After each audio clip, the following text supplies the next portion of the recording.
call this Bang Bang. Seriously? I will fuck you up. I will beat your ass. I will fuck you up. Pull up, bitch. I will fuck you up. I will beat your ass. I will fuck you up. Objection. Objection. I will fuck you up. KO.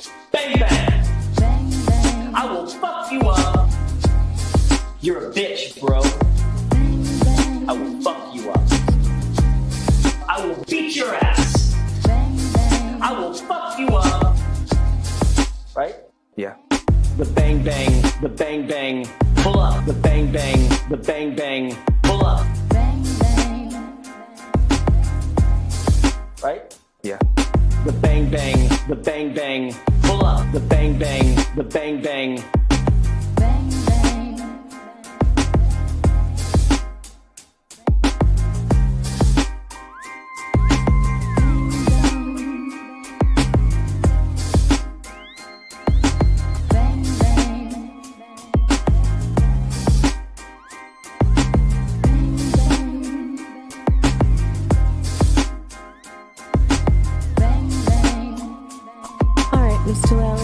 Witness, please. Yes, Your Honor, the Commonwealth to call Trooper Michael Proctor to the stand. Please state your name and spell your last name for the jury. Michael Proctor, Proctor. You're a bitch, bro.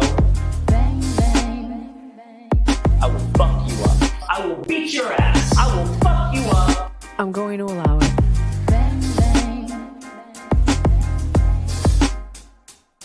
I will fuck you up. I will beat your ass. I will fuck you up. I'm going to allow it.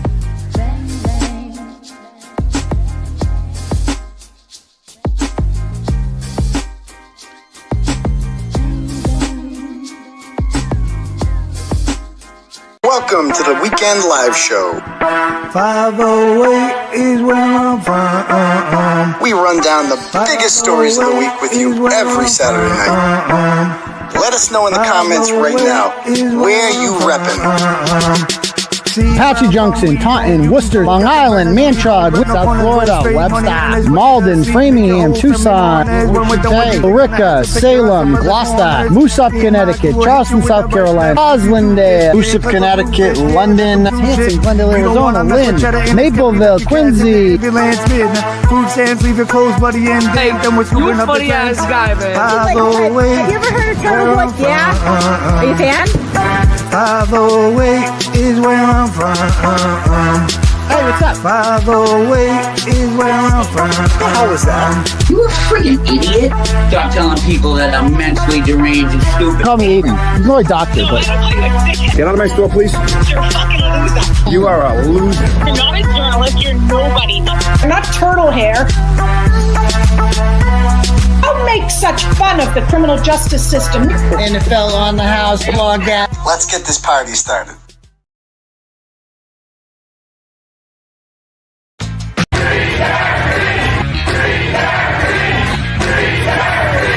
And I will not be intimidated. I will not be silenced. And we will continue on our journey for justice for John O'Keefe and for Karen Reed. Tick, tick, boom. Noise. Go, baby, we bringing out toys. Boys, chop up the singing, should be on the voice. Bang, bang, we gon' ride out. Gang, gang, we don't die out. Want it like this, ain't no timeouts. Tell me who really gon' find out.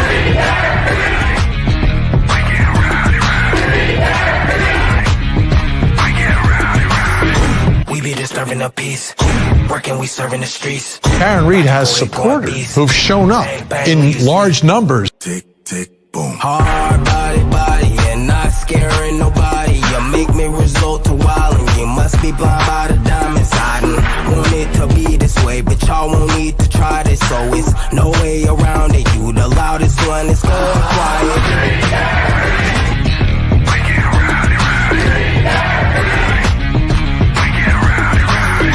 We be disturbing the peace. Working, we serving the streets. About to go 8 going beast. Bang, bang, leave you sleep.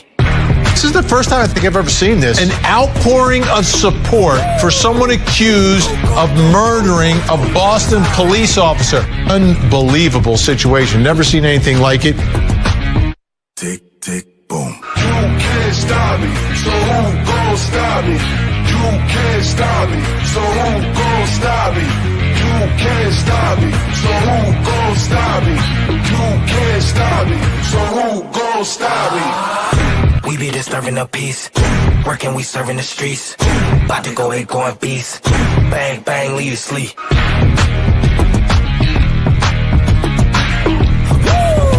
It's go, go, go, go, go, go, go time.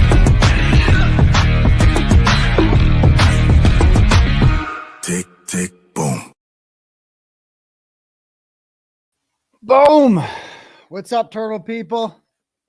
What's going on? Hold on. My mic's disappearing here. Give me 1 sec. Hold on. Get this way a little bit. How about this? There we go. A little bit. No. Too much.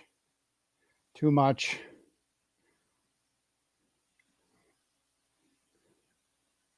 No, I don't want that. That's okay. Okay. A little better. No, I don't want too much of the fuzz. There we go. Good enough. All right. What's up, peeps? Good afternoon. Good evening. Whatever. Turtle people out there. Sex cult members, non-sex cult members. Welcome aboard. We are here for the Turtle Boy live show. My name is Aidan Kearney. You can call me a variety of things. You can call me Clarence Woods Emerson if you'd like. That's my Facebook account. Go follow me on there. I do bus stop lives in the morning. To get the day started, you can go over to, you can call me Uncle Turtle Boy. Old school turtle riders are known to do that. You can call me, what else can you call me? Dr. Turtle Boy. That's my preferred pronoun, actually. So that'd be cool if you called me that. You could call me Daddy. I understand it can be a little bit weird for some people, but I will allow it. You know, not mandated, but allowed. You could call me A. Timothy Kearney. That's my true crime name when I'm solving mysteries in the woods in my leather jacket. I don't care what you call me, guys. Just be here every Tuesday and Saturday night at 9 p.m. and make sure you smash that subscribe button. Give us a big thumbs up afterwards. Leave a comment, and you know, we'll have a great time. Looks like we have a good audience here right now, over 4,000 people, and climbing on YouTube. We have 1,700 people on Twitter. How many Rumble Rats we got? We got 59 Rumble Rats over there. Great to see y'all. So yeah. Anyway, journalism Jesus, you can call me that too. I don't care what you call me. Just be here. That's all I ask.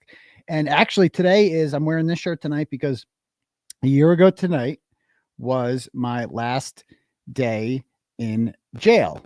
And that was a good night. That was like, imagine that, doing all that time, that hard time, isolated.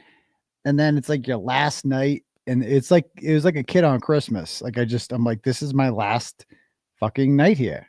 I'm going to wake up tomorrow and leave. I'm never going to sleep here again. And it's going to be awesome. I'm never coming back to this shithole. And it's been a year, and they tried to send me back. 20 days later, I got out. You know, they had a hearing. Ken Mello tried sending me back there, having a dangerousness hearing, but turns out I'm not that dangerous. And I'll tell you one thing. I can't wait. The more I think about this, for trial. I cannot wait for the trial with these motherfuckers. I am so sick of this bullshit narrative about witnesses and victims and this idea that Jennifer McCabe and Chris Albert and Brian Albert and Colin Albert and Brian Higgins, well, not really Higgins, but like Michael Proctor and Elizabeth Proctor, the idea that, and Julie Nagel, the idea that any of these pigs is a victim of anything is just so offensive to anyone with the brain who's watching this shit. And I had to listen to that douchebag Spanky Brennan get up there and just lie his face off about this shit. And I'm like, fuck this shit. I am so sick of these people being called victims. We got them dead to rights. We're going to talk about that tonight. I'm so sick of this shit. This victim. They're killers. Okay, that's what they are. They're killers. They're corrupt cops. They're pieces of shit. They're mad because I exposed them. They're protected by the system. That's it. They took something called free speech, asking people questions, holding peaceful protests, shit that you've been allowed to do for centuries. And they said, you know what? We're going to call that a crime now. We're going to call that a felony. We're going to call that witness intimidation. We're going to go to this guy's house. We're going to arrest him in front of his goddamn kids. We're going to make him do a perp walk. And it's going to be the first thing people mention now. Whenever, the story is told, oh, he's got all these felonies. Oh, he's bad news. He's the felonies. That's all this is. The whole purpose of arresting me was to discredit me. That was the whole purpose of it. And mission accomplished for some of these people, because it's like the first thing that a lot of media outlets mentions. Like, he's got a whole bunch of charges against him. Nobody ever looks into the charges to this date. Like Boston 25 News, WBZ, WCVB, have any of them done a deep dive into the charging documents? Has anyone besides like the Glairer and LTL and Young Jerks actually? I mean, Runkle kind of has, but for the most part, like, nobody talks about the actual charges. And, like, lawyer, had Bederow on. That was good, but they didn't really talk about my case much. I'd like them to do a deep dive into the actual charges to see, like, is this witness intimidation? So, Melanie has to. Melanie's definitely done. She was hands off at first. When I was in jail, I found out about Melanie in jail. I started watching her program. I watched the interview with the dog guy, Garrett Wing, when I was incarcerated. And I saw her go on with Vinnie Politan. And I'm like, oh, this lady's one of us. She's sharp, she's great. Runkle is this Canadian fella, lawyer, funny fucker, So anyway, she was really cautious at first. Like, she didn't even let people, I guess, say my name in the comments. And because she's very cautious, Melanie. She doesn't allow potty language on her show at all. Understandable, you can get demonetized for that, whatever. I mean, she's definitely come around, and I credit Bederow for that. Bederow has softened. I mean, he just came onto the scene, and I had a friend tell me this. They go, I don't know how he did it, but like, the second he started representing you, all of a sudden you became more sympathetic. Like, you were previous to this, like, your whole thing was, yeah, I'm abrasive, and yeah, I can be obnoxious at times, but it's all First Amendment protected speech. Like, that was primarily my defense, and it still is, right? But then Bederow came along, and he's like, well, let's do a deep dive into these phone records, and let's write some letters. Let's write some Bederow letters. And next thing you know, the way he wrote those up, it's like, oh shit, it transformed from Aidan Kearney, Turtle Boy, says crazy shit, but he's allowed to say crazy shit, to Aidan Kearney, Turtle Boy was literally set up by a jilted whore, crusty panties, a corrupt state police lieutenant who is actively involved in all this, and a dying special prosecutor who is like the worst lawyer of all time. Like, and they just conspired. So, and it's like, oh wow, Turtle Boy is actually a victim in all this shit. So, that's what Bederow has done for me. And he would be obviously a great addition to the Karen Reed team. I think they're probably going to hold off on that, I think, until Tuesday, because they got to make sure they keep Jackson, don't they? And all these motherfuckers talking about Alan Jackson needs a lawyer. What? Even my guy, Brother Counsel, said that. That's wrong. You wrong. Alan Jackson will not have a lawyer for this. Like, he does not need a lawyer for this. I don't know if he'll be the one speaking on Tuesday in his behalf. He's got other people there who can speak for him on behalf of the team. He should probably use them.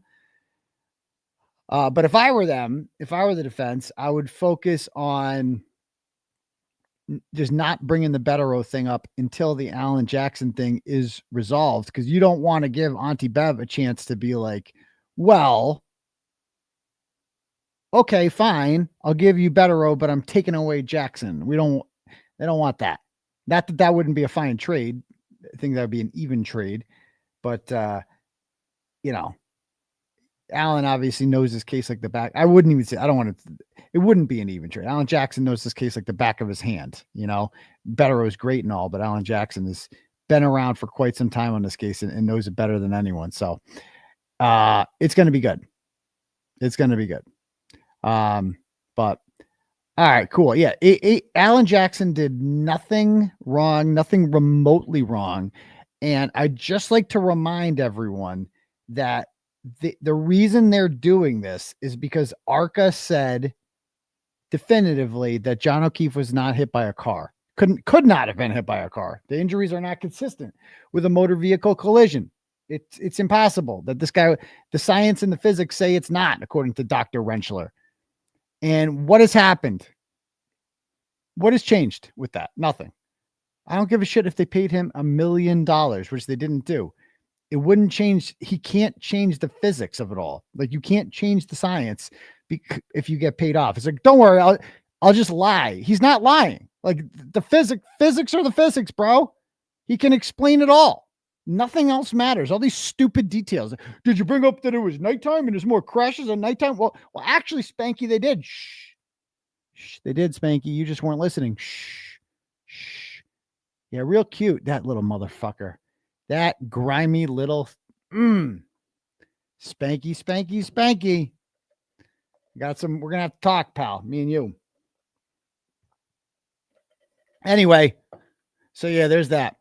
All right. If anyone wants to have their messages read out loud to the class tonight, you can click at the link at the top for something called Turtle Chat. We don't do super chats here because I had the wrong opinion about the vaccine mandate a few years ago, and they took away my ability to take money from you. So, which is fine because they take like 30-40% anyway.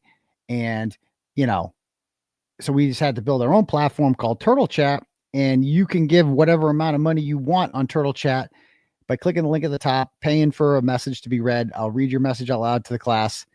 Let me start off. Let's see what we got so far here. Okay, Linda sends $10 and goes, I met the lovely Meredith at the blanket fundraiser tonight, and she is the sweetest. Thank you for everything you do. Well, thank you very much, Linda. I appreciate that. And thank you to Kathy O'Grady for getting that thing started tonight. She had a blanket weaving fundraiser for Karen Reed in Watertown. I believe it was at Donohue's bar, which is awesome because that's the bar that hosted kind of an event for me after the Mike Fucci thing. The Mike Fucci story was the big story before Karen Reed. And Mike Fucci tried to get an order on me after I exposed him. I went to his house, not his house. He lives with his wife's parents, and I rang the doorbell. And then, so they tried to get an order on me, and they lost miserably. And this bar in Watertown next door, they lived in Newton. Watertown's right next door. And so they were like, yeah, we'd love to host you for something afterwards. So we went there, and I guess that's where the blanket weaving thing was tonight. So thank you very much. All right, next up, Emily sends $10, goes, if you know, or can you say, did the defense file their motion to dismiss? Yeah, but I'm told it's been not docketed or impounded or some shit, dude. They need to chill with this impounded shit. Like, too much impounded shit going on. Way too much impounded shit. It's like they just, impounded stuff is supposed to be for private information, phone numbers, social security, not like private shit. The only thing they're impounding is messages but from Michael Proctor that are just embarrassing for the state, or messages from the federal government that are embarrassing to Hank Brennan that he doesn't want seen. It's kind of ridiculous. So I believe it has been filed. Don't hold me to that. But let me just check the docket first. Let's see. I'm sure first of all, if it was filed, I'm sure I would have seen it like in a million different places. So yeah, so it's not up. And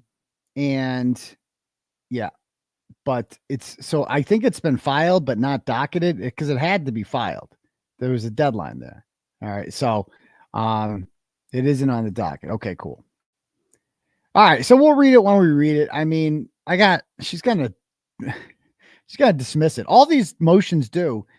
I mean, she's not going to dismiss it because all these motions do is just give the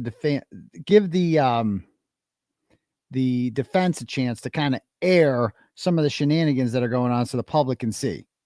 That's kind of all it does, because she just denies all that shit anyway, but yeah, we got a lot to talk about tonight, so thank you for that one. You know what we need to do right now? We need to spin the wheel. So check this out.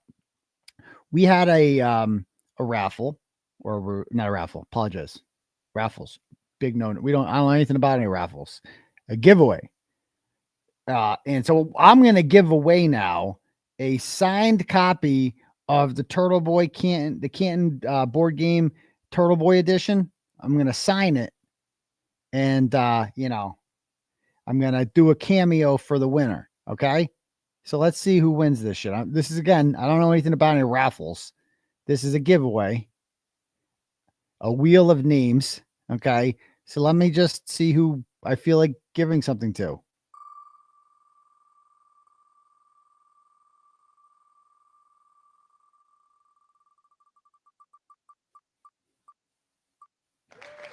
All right. Tina Russo, you are the winner here. You've won. So we got a signed copy of the board game that's got your name on it, and it's going to be dope. So congratulations there. Great job.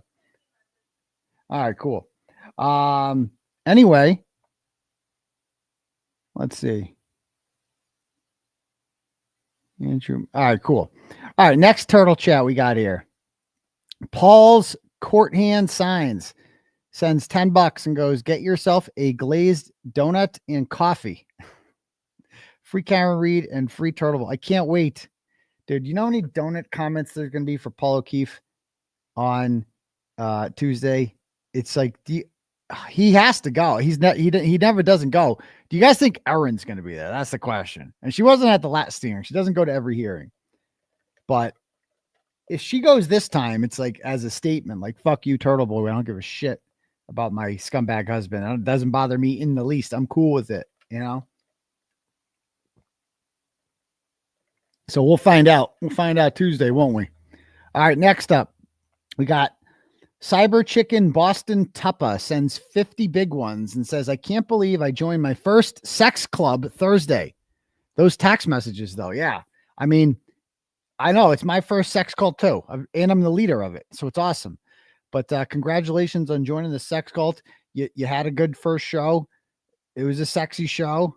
Not that sexy. I mean, Paul O'Keefe is a big turnoff. Let's be honest. Like, we'll talk some more about that. Just the lack of game. I'm so disappointed in him with his lack of game. Higgins is like, whew, thank God. I no longer look like the biggest douchebag in Canton. Like, there's somebody with less game than me. Thank God. Thank God. He's off the hook. All right. Brittany sends $10 and goes, hello, Turtle Boy. Do you understand the part about the district judge not allowing Jackson to prep the ARCA witnesses? That is the most confusing part to me. Also, is Cosgrove going to use sanctions? The motion did not even show the text message. It was just a footnote. Yeah. So, in Karen's case, they're trying to file sanctions because he quoted a text message from Proctor, which why should that message be under a protective order? Why should it?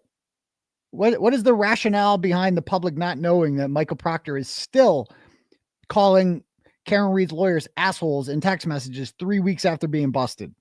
Come on, stop it. But he mentioned sanctions in my case too. Like, chill, Spanky. Ain't it sanctions in my case? For what? You don't get to decide sanctions in my case. Only Cosgrove does. And with our case, we redacted everything. So anyway, we'll talk more about that later. So thank you for that one. Dougie D sends $10 and goes, confirmed spotting of Brian Tully today at kids swim lessons. Yikes. I was shocked to learn he was not wearing shorts in the middle of winter like he testified he always does. What an asshole. You know, the one thing about that comment about like shorts, Alan Jackson was like real friendly with him. He's like, oh, true New Englander. I would have been like, you're a lying piece of shit. You weren't wearing you know, that's not normal, motherfucker. But it just got me. Like Alan Jackson, I said this, when he does his closing, he needs to bring that same, you're all New Englanders shit to the jury. They like that stuff, I think. And say, you guys are all New Englanders, right? You guys have been around snow. You know that if I throw 45 pieces of red taillight in the snow, y'all are going to see it, aren't you? Right? You're going to see that shit. You know that when you're driving down the road and it's snowing out, you're scanning, you know, you would notice a body right there. You know, you would, you know, I would bring that New England, nostalgia shit to the trial and really drive it home. And I was also thinking do you guys remember July 25th, 2023 court hearing for Karen Reed? David Yannetti gave the speech that we call the "How dare you" speech. It was the Commonwealth had tried to put a gag order on the defense and said that or was that September 15th? He gave that speech. Might have been September. I forget. No, it was September. It was July 25th. And they tried to put a gag order on the defense. Right. And, his speech was like, how dare they? How dare they? They've done this and this and blah, blah, blah. And that's what they need to do on Tuesday, folks. We need a how dare you speech from David Yannetti or Alan Jackson, or one of these people just needs to deliver a serious how dare they speech. Like, enough for this going on the defensive. Oh, I didn't do anything, Your Honor. All right, this is whoa. How dare they? How dare the Commonwealth, who inverted video, proffered that into evidence at trial, and said it was a true and accurate copy of the Canton Sally Port Garage, Canton Police Sally Port Garage. How dare they, the people who did that, have the audacity to say that we lied to the court, that we tried to pull one over on the court? How dare they say anything like that? How dare they say that they are the victims of witness intimidation? When Brian Albert came to court on the final day, he has never been in this courtroom, ever. He didn't come to a single pretrial hearing. He has not come to a single hearing afterwards. He only came on the final day to stare down the jury, and they want to talk about witness intimidation.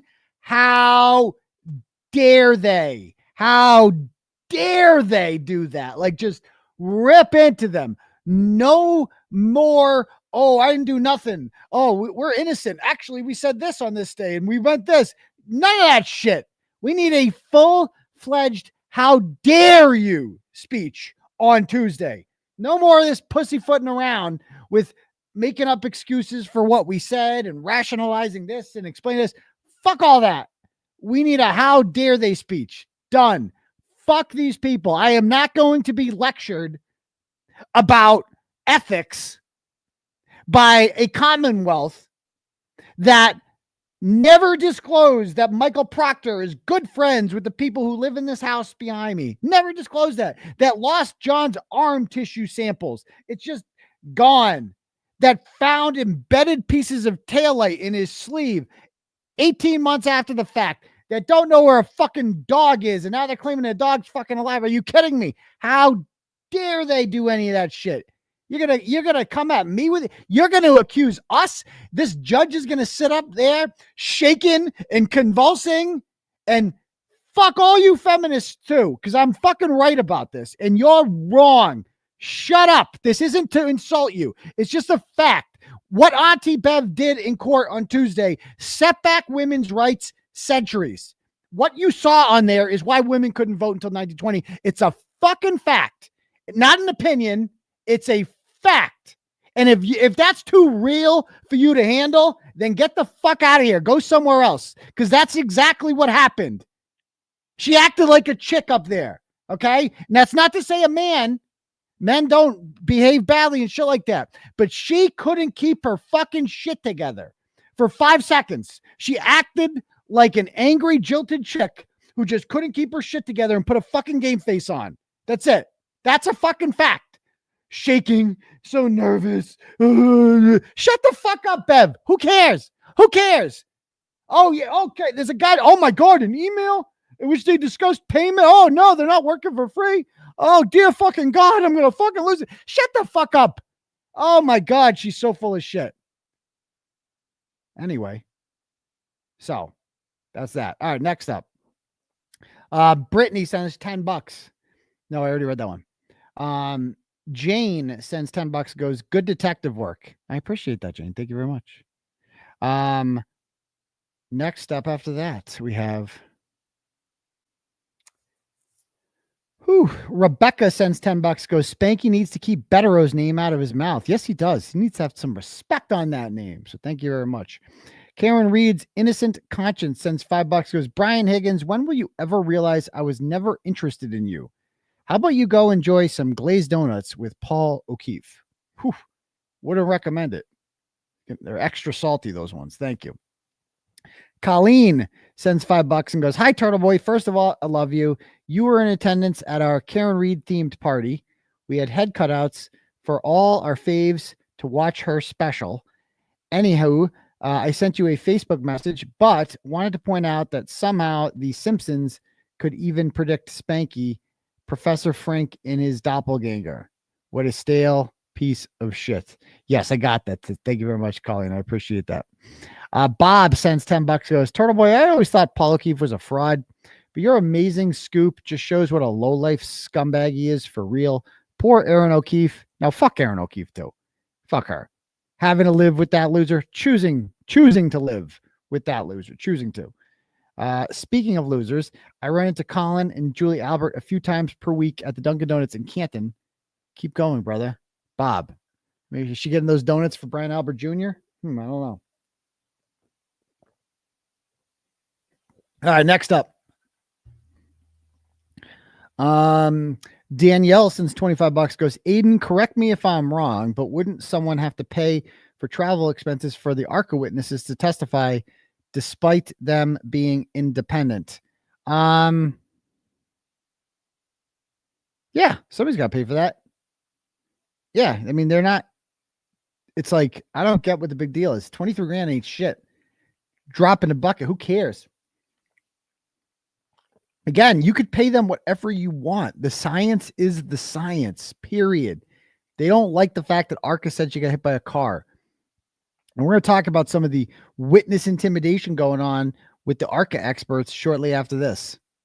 Amber sends $10, goes, followed a long time. In your interview with Brandy Churchwell is when I see the softy under the shell, free Turtle Boy. Yeah, that was a great interview. I let it all out there. I thought we were just going to talk about Karen Reed and shit. We started getting real deep into my personal issues, which unfortunately turned into professional issues as well. And I ended up in jail over it. So that was good stuff. So go listen to that. Brandy's been on fire lately with some of her posts. It's been great. So thank you. Thank you, Amber. Let's see. Kim sends $5 and goes, I love Alan Jackson, except that he defended Nason, the cult leader. Thoughts? Don't know who that is. It's his job to defend people accused of crime. So thank you for that. Let's see here. Do we have any other turtle chats? Captain Spankaho sends $5 and goes, condom wealth. Thanks for cracking me the hell up every Tuesday and Saturday night.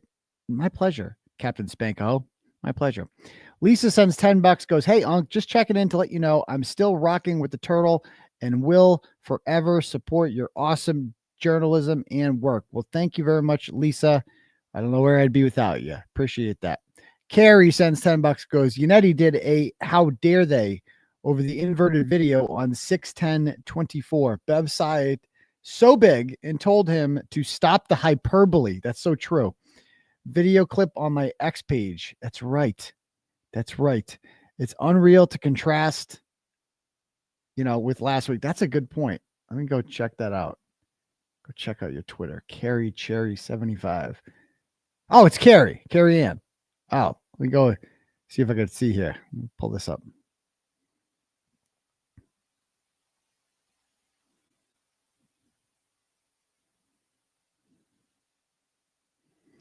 So this is what Carrie, she got great follow. Go give her a follow. Carrie Cherry 75 says, check out this clip from June 10th, 2024 and compare it to yesterday. David Yannetti is trying to clarify the record after a Commonwealth filing accused him of lying. Listen to Judge Bev's deep sigh of disgust when he starts to make his argument. She doesn't want to hear it. She calls it hyperbole and tells him to get to the point. Yannetti is not deterred and continues, pointing out how nefarious it is for the Commonwealth to accuse him of lying when they put forward a deceptive, inverted video. Have they no shame, he asks. Another sigh of disgust at the mere mention of fake evidence. She's not interested in the least about a fraud perpetrated on the court and shuts Yannetti down. Yesterday, Brennan was allowed to use all the hyperbole in the world with his shh, don't tell. I mean, that was so gay. It's like, shh, especially when it turns out like they actually said that. He actually testified about the night thing at the trial. So shh, don't tell didn't even happen because he told.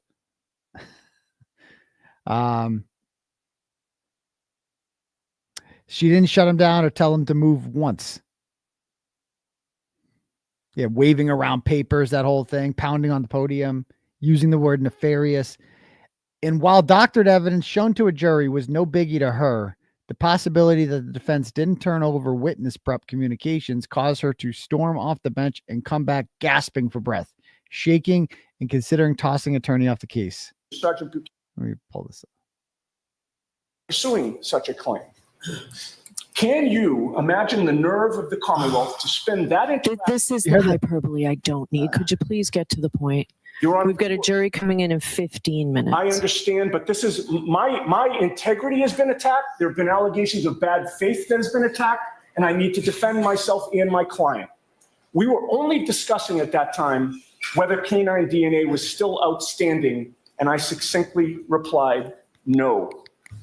And they've spun that, or tried to spin that, into a claim that we're somehow waiving our right to argue that John O'Keefe's arm injuries were consistent with a dog attack. And I ask you, have they no shame? I'm sure it's not lost on this court that this false filing by the Commonwealth comes on the heels of their nefarious attempt to pass off an inverted video. Did you hear that? A false video before this good jury hearing this case. Never once during the direct examination of Sergeant Buchanan did they inquire or mention the fact that the video... Can we please... All right, I'm going to stop you. Please direct your comments to Rule 14 and the reciprocal discovery obligation. She just doesn't even try to hide it, huh?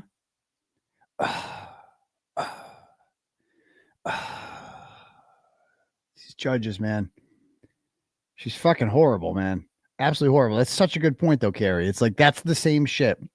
So you don't like hyperbole in the court, but shh, that doesn't bother you, because I don't remember them saying shh. I don't remember reading that. I remember Hank quoting Eliza Little verbatim about Nicholas Garino, her quoting Nicholas Garino as saying they couldn't find something, or I forget what you're saying. Nothing to see here, something like that. I didn't see that in any report. So Hank likes things very specific, unless he's using hyperbole, and then it's just fair game. I mean, it's just absolutely insane, absolutely fucking insane and horrible. And thank you for that, Carrie, as always. All right, Emily sends $10. Goes, how dare they? From Yannetti is where Grant drew inspiration for his "How dare you?" maybe so. Maybe so. Okay. Let me read some cash apps here.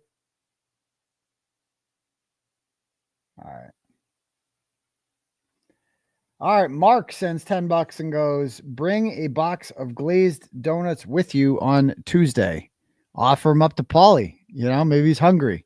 Paulie, we got some homemade glazed donuts, dude. You want one, pal? Got one for you. Stephanie sends $10 and goes, I think Bev will punish Spanky for lying to the court. Don't hold your breath. Thank you, Stephanie. Ryan sends $5 and goes, happy birthday, Erica Walsh. Oh, it's Walsh's birthday? Erica, happy birthday, dude.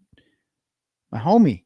She's great. Erica's leader, I would say, one of the, if not the leader of the organization outside of the court throughout the trial. Just did an amazing job. So thank you very much, Ryan. Elizabeth sends $25 and goes, my grandsons and I believe in you and keep up the fight. Well, thank you very much, Elizabeth. I'm glad your grandsons, as well as you, 3 generations there of great people. Thank you. Michael sends $10 goes, my wife, Dawn, is the best. Yes, she is. Yes, she is, Dawn. Keep up the great work. Thank you. Next up, Jane sends $20 and goes, Aaron, contact the defense. You deserve better. Yeah, you know what? Maybe she doesn't deserve better. You know, I don't know what Aaron could even offer the defense, and fuck her. You know what I mean? Like, Aaron knew this whole time. But I hope she feels stupid. She had to know a little bit. Like, you're living with this guy. He's got girlfriends left and right. The Randolph bartender. Who knows how many others there were. The fact that he was so willing to jump in this like online relationship with her, and it was like it sounded like a serious like he thought it was like a serious relationship or some shit. Those messages were wild, dude. Absolutely wild. So yeah, just I can't believe that still. Michelle Littlefield, nice, sends $10, goes, how can we buy the game? It was specialty made for me. It was John Como and Kelly Reed made it. And so I had 2 copies of it. So it was suggested I just raffle it off, or not raffle it off, give it away. And that's what I did. I gave it away today to Tina Russo. Congratulations. Thank you. Appreciate that. Thank you, Michelle. So sorry. I wish I had more of them, but it is what it is. Yeah, come get horny with me. Melissa sends $5 and goes, what does "it's only a dream" on OJO's grave mean? It's like some quote that he used to like. It's all a movie, I think. I don't know. Some cliche bullshit that they like to glob onto as their way of saying, we knew Johnny and you didn't really know him. Oh, it's like all the people, you know. This idea that only that John's real friends know Karen did it because they have like some special thing that allows them to know who's guilty of crimes and who's not, which is also completely untrue because many have not come around. I don't see the Camaranos around anymore. Tom Beatty knew John O'Keefe. He's not with them. The Colaquitas has met John O'Keefe. They're definitely not with them. I mean, I could go down the line. Mike Shute, aka Goat Boy. He's known John since childhood. He doesn't believe any of this shit. He had a really good interview with Richie from Microdots a couple months ago. Everybody should go watch it. This whole idea that John's friends and family all know that Karen Reed is guilty is a lie. I got multiple messages from Rizzotanos that I've published. Rizzotanos is Peggy's side of the family, thanking me early on in my coverage of this. They're like, no, the whole family's not against, like, we know, like, we don't believe this shit at all. Plenty of people don't. So like this, but like they love to feature the ones and show it's the same people. The leprechaun looking motherfucker there, Brendan Kane, John Jackson, who just says absolutely nothing every time he speaks. Kerry Lama, like people who don't, and she didn't know John either. You know, none of these people really fucking knew him. The Sullivan sluts. Oh God. I mean, they're trash. All these people are such trash. But anyway, thank you for that, Melissa. Stephanie sends $10 and goes, did they file the motion to dismiss yet? I think I answered that for you. I think they did. It's just not docketed. Mark sends $15 and says, Turtle, did you catfish Paul O'Keefe? Be honest. Okay, that's a good question. And I want to be very clear about this. Not only did I not catfish Paul O'Keefe, he didn't get catfished at all. Catfish means that you got set up by a fake account, right? You got Manti Te'o'd. He got catfished. Like, that's a legit catfish. Some guy pretending to be a girl, whatever. Paul O'Keefe was messaged by a woman who I'd never spoken to before. And she lived in another state. She was using her real name and her real picture. And she reached out to him in the spirit of, I feel bad for this guy. Now, this woman is, from my conversations with her, I guess, agnostic, isn't like, wasn't going undercover to try to get Paul O'Keefe. She genuinely felt bad for him because she lost a sibling.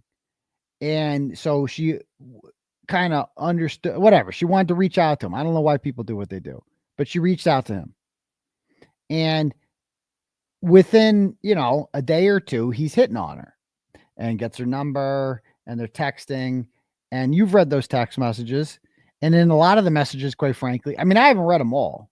I'm sure there might be some from her that are more scandalous. I don't fucking know. But the ones from her, even in those messages, she's like, she's going along with it, but he's doing all the real heavy flirting and the heavy sexting.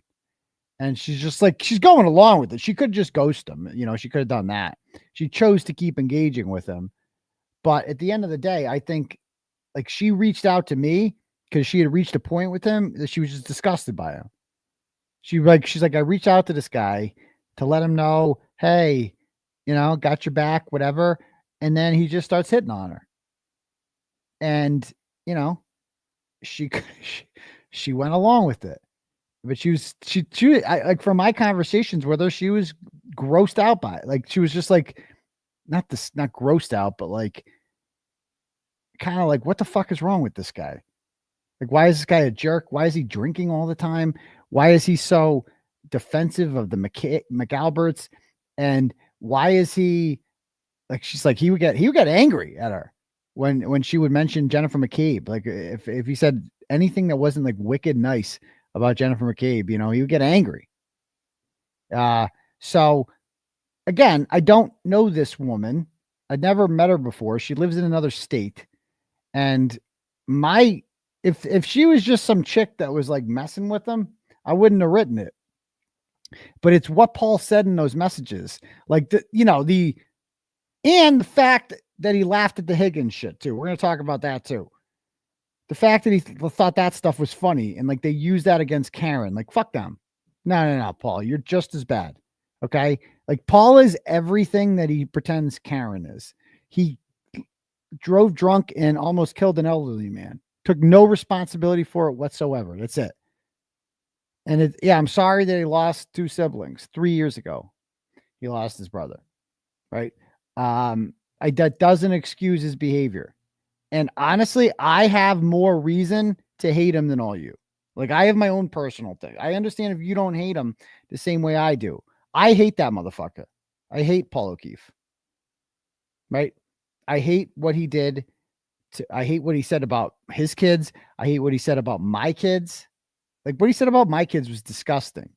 And, there was this tweet yesterday that I want to bring up here. Okay. We need to talk about this tweet because I was pissed off responding to this shit. I'm so sick of this shit. Man, we got a lot to talk about here.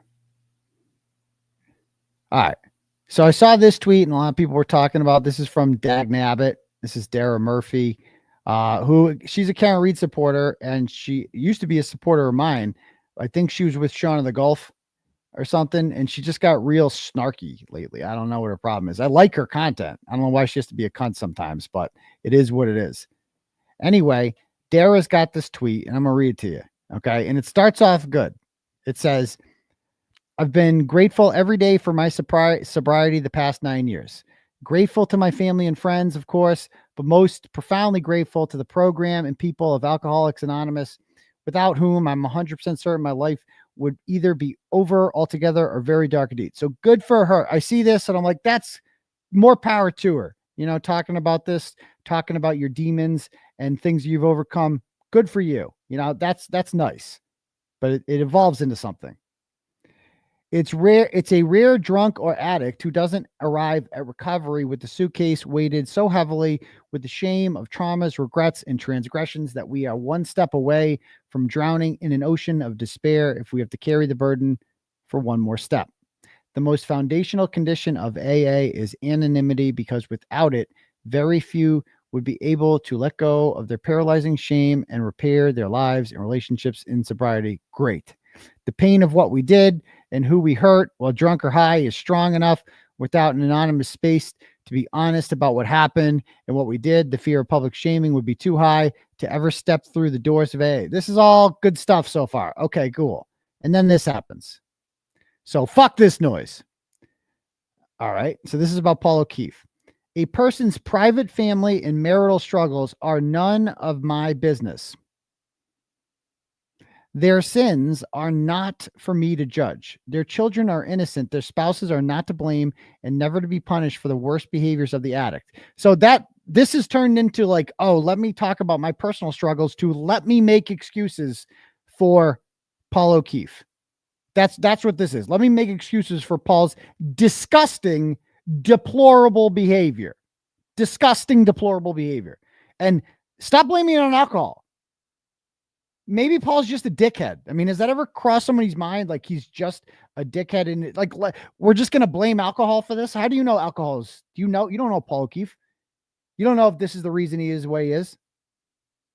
You don't know that. I'm not an alcoholic, and I could be a dickhead too. And so it says here, a person's private family and marital struggles are none of my business.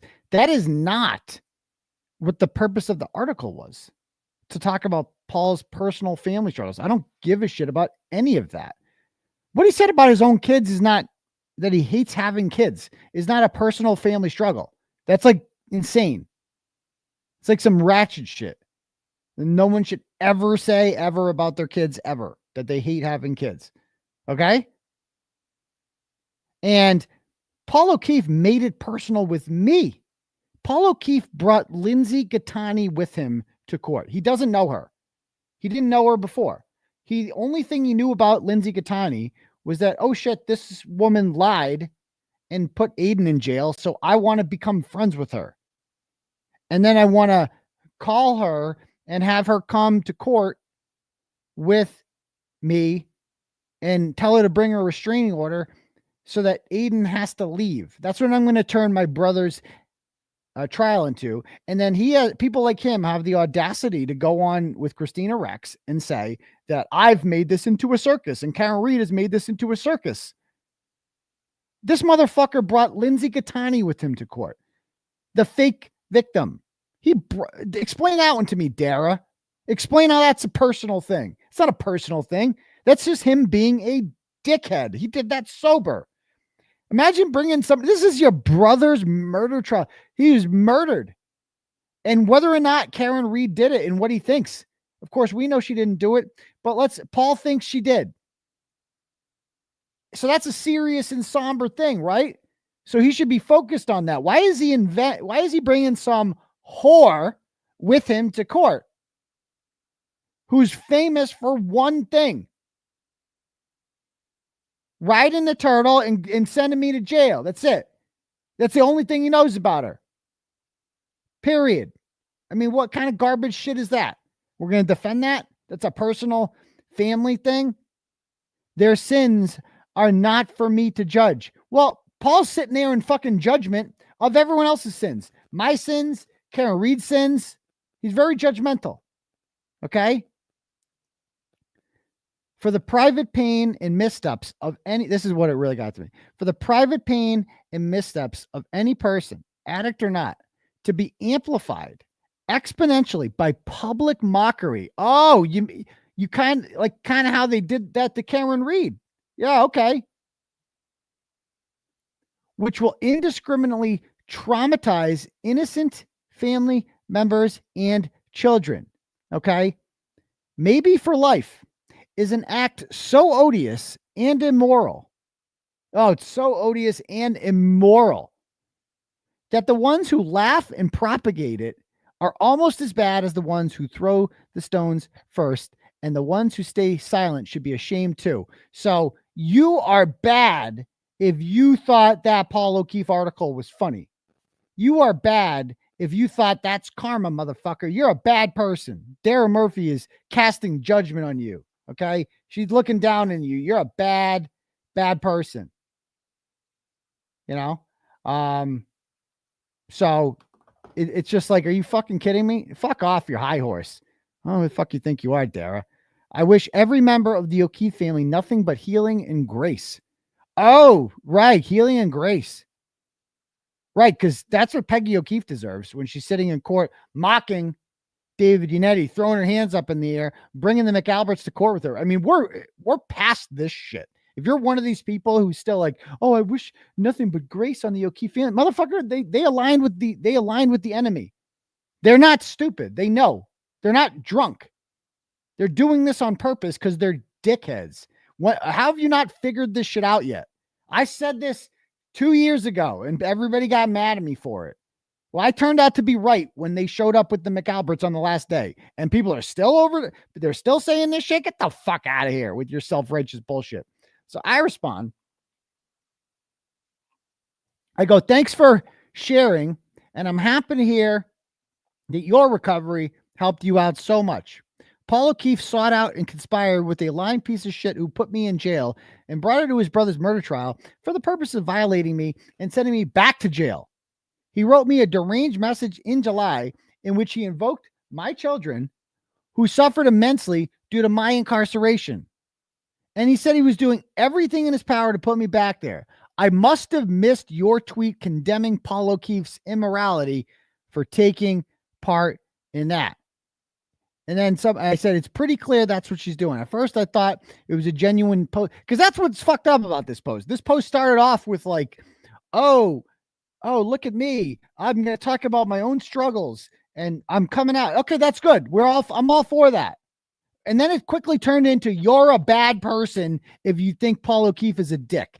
Get off your fucking high horse, Dara. This whole fucking post is all just, Matt, you're talking about your AA shit as a way to just to put me down, basically, just come out and fucking say it, Dara. I defended you when Julia Mejia and all these other scumbags and Kendra Lara on the Boston City Council was calling you a racist.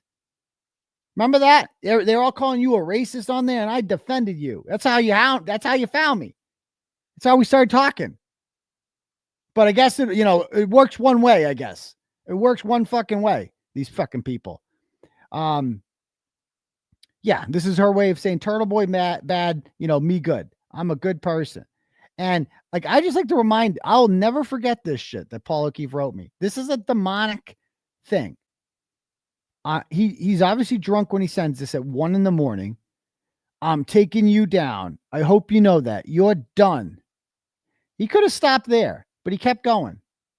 You are going to jail again. Actually, prison this time. He could have stopped there. And it would have been fine. Okay?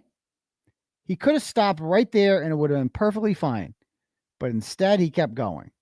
And he had to throw this in there. I hope your kids are prepared. I so look forward to that. Why the fuck would you bring my kids up? I hope your kids are, you take joy in that, Paul. You're bringing the children into it.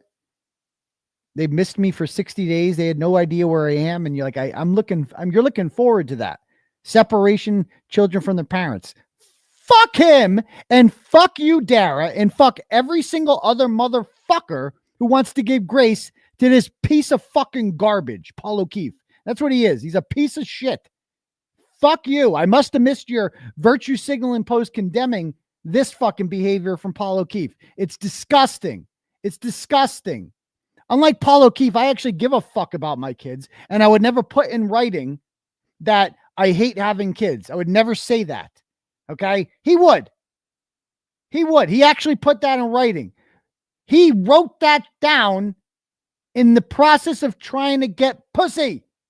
That's fucking, but he's got an alcohol. But Dara went to AA, so it's okay. So she can cast judgment on it, because that's one of the 12 steps, don't you know? The virtue signaling judgmental Twitter fucking post. That's like the last step of recovery, I fucking guess. Fuck out of here with your fucking virtue signaling self-righteous bullshit. Fuck off. Anyway, I'm so sick of this shit. I'm done with this shit. Anyway, Yeah, because I'm like looking at these responses to it, and like all these people are like, oh, this is so brave of you. Like, bro, read between the fucking lines. It's 4 paragraphs of me, alcohol, blah, blah, blah, and then Turtle Boy bad, Paulo Key fucking victim. That's all this shit is. I see right through this bullshit. Right through it. And all the trolls are on here saying things like, oh, very well said. If you see people like that, no, she's not bad. If you see people like that, like Cubic Z Painter, who has Michael Proctor as a fucking avatar, congrats on your sobriety. That's wonderful. Oh, thank you. Good. You're getting along with them. Just go fucking join them, Dara. That's your team now. That's who likes this shit. Fuck out of here. I don't want anything to do with it. I have nothing nice to say about any of these fucking people. I hope the rest of their life is filled with misery and pain, and they burn in hell where they belong. Fuck them all. This bullshit. Oh, well, kumbaya. Oh, get along with these motherfuckers. No, it's good versus evil. Shut up. Anyway. So, back to this. The next turtle chat here. So, no, I didn't catfish him. And no, he didn't get catfished at all. Like, he actually just messaged. He thought he was going to get laid. She was a real person. Brian sends $10, goes, I can't wait for Tuesday. Alan Jackson is the man. Yes, he is. Thank you, Brian. Lisa sends $5 and says, nothing. Thank you, Lisa. Casey sends $5 and says, Doc, let's wish Karen Reed a happy early birthday. Free Karen Reed. Yeah, a couple, I think 4 days. The 26th is her birthday, I believe, right? Remember that because there was court that day. Jeff sends $10, goes, Turtle Boy, touch your chin when Paulie looks at you. Actually, you want to see that part? I got it timestamped here. Watch this. I want to see that. Watch Paul here. Listen, Bernie's. Thank you, Melanie's interruption. Bernie, you provided us the full audio. Watch him. Between Watch him. Oh, I got to make it bigger. Look at Paul. Watch this. Remember what the signal was, guys? The signal was this, right? Pointer finger on the chin. That's the prearranged. It's a pretty specific thing. This is not a normal thing. A pointer finger on your chin. Like nobody does that. I do this a lot. This maybe. This is that. Nobody does that. I don't know if I can zoom in. Can you zoom in on? I mean, if this is a.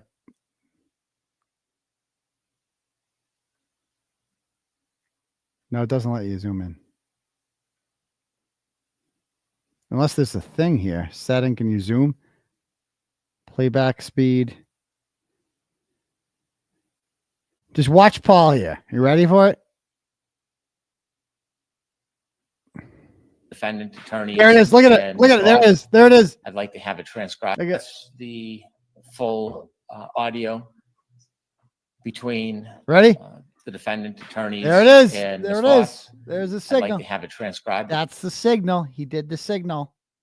That's him messaging to the girl. Again, that's on Melanie Little's stream at the 1:12:50. The full audio between the defendant. Mr. Brennan. Thank you, Melanie's interruption. Ronnie, you provided us the full audio between. Did I miss it? The defendant attorneys. There it is. And 1:12:58. That's when he does it. 1:12:58. So go check that out. You can zoom in on your own for that. So I mean, that's him. That's him messaging a woman. That's him using the fact his brother's murder trial and something he's supposed to be taking seriously. He's like, oh, good, I'm on camera. Time to send a secret message to my internet girlfriend to tell her how much I love her. That's what he's doing right there. He's not even listening to anything Hanky says because he's focusing on that. So there's that. Hold on one second. I got to turn the temperature down. I got the heat up. Hold on.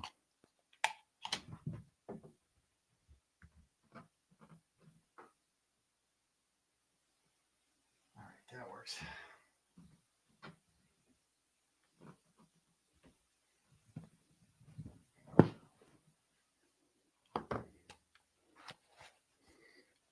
Sound like Higgins, dude.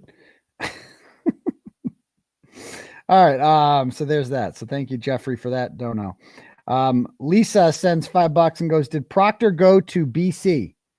Grant was talking to a trooper. I think he did go to Boston College, but don't hold me to that. Thank you very much. Casey sends $5, goes, Doc. No, I already read that one. Nancy sends $25 and goes, glazed donuts. What did I miss? I can't tell if you're being sarcastic, but a glazed donut is a euphemism for covering something in cum, semen, male cum, not women cum. So like a man comes, like for instance, on your face, right?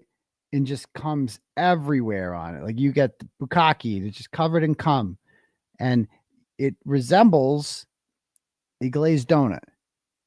Very similar because cum is somewhat transparent, clear, light colored, etc. So there you go. So you asked, she asked what a glazed donut was. That's what they're referring to. I don't think it tastes as good as a glazed donut. You got to be a real whore to think that that tastes better than a real glazed donut. Some might think that. But we'll see. Frank sends $5 and goes, he defended Whitey. That says everything about him. I disagree. Alan Jackson defended Harvey Weinstein. And that doesn't say anything about Alan Jackson, does it? So thank you. Okay. Bev's panic attack. McCloskey sends $10, goes, when you and Karen rake in your multi-millions from suing the fuck out of Massachusetts, how about paying for everyone who donated to the cause to go on a cruise together? You want to go on a cruise because you donated $10? We'll see. Or you can pay for your own way. Thank you very much. Oh, and by the way, before I forget, so the fundraiser that we're having another Canton Trivia at Spencer, the Spencer Country Inn. It has been moved to April 5th. It was initially scheduled for March 29th.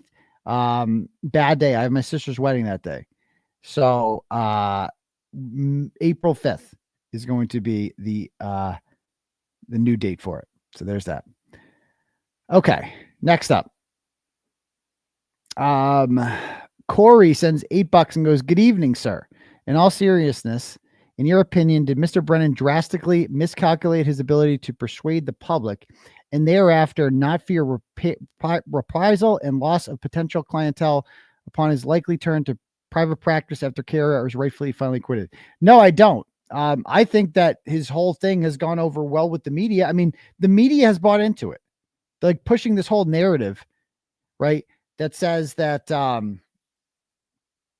pushing this whole narrative that, what was it? That things went badly for Alan Jackson. Like, ooh, he's in big trouble. Like they didn't even have a chance to respond, dude. How about that? How about we hear from them first? Wait for us. So thank you very much. Next up.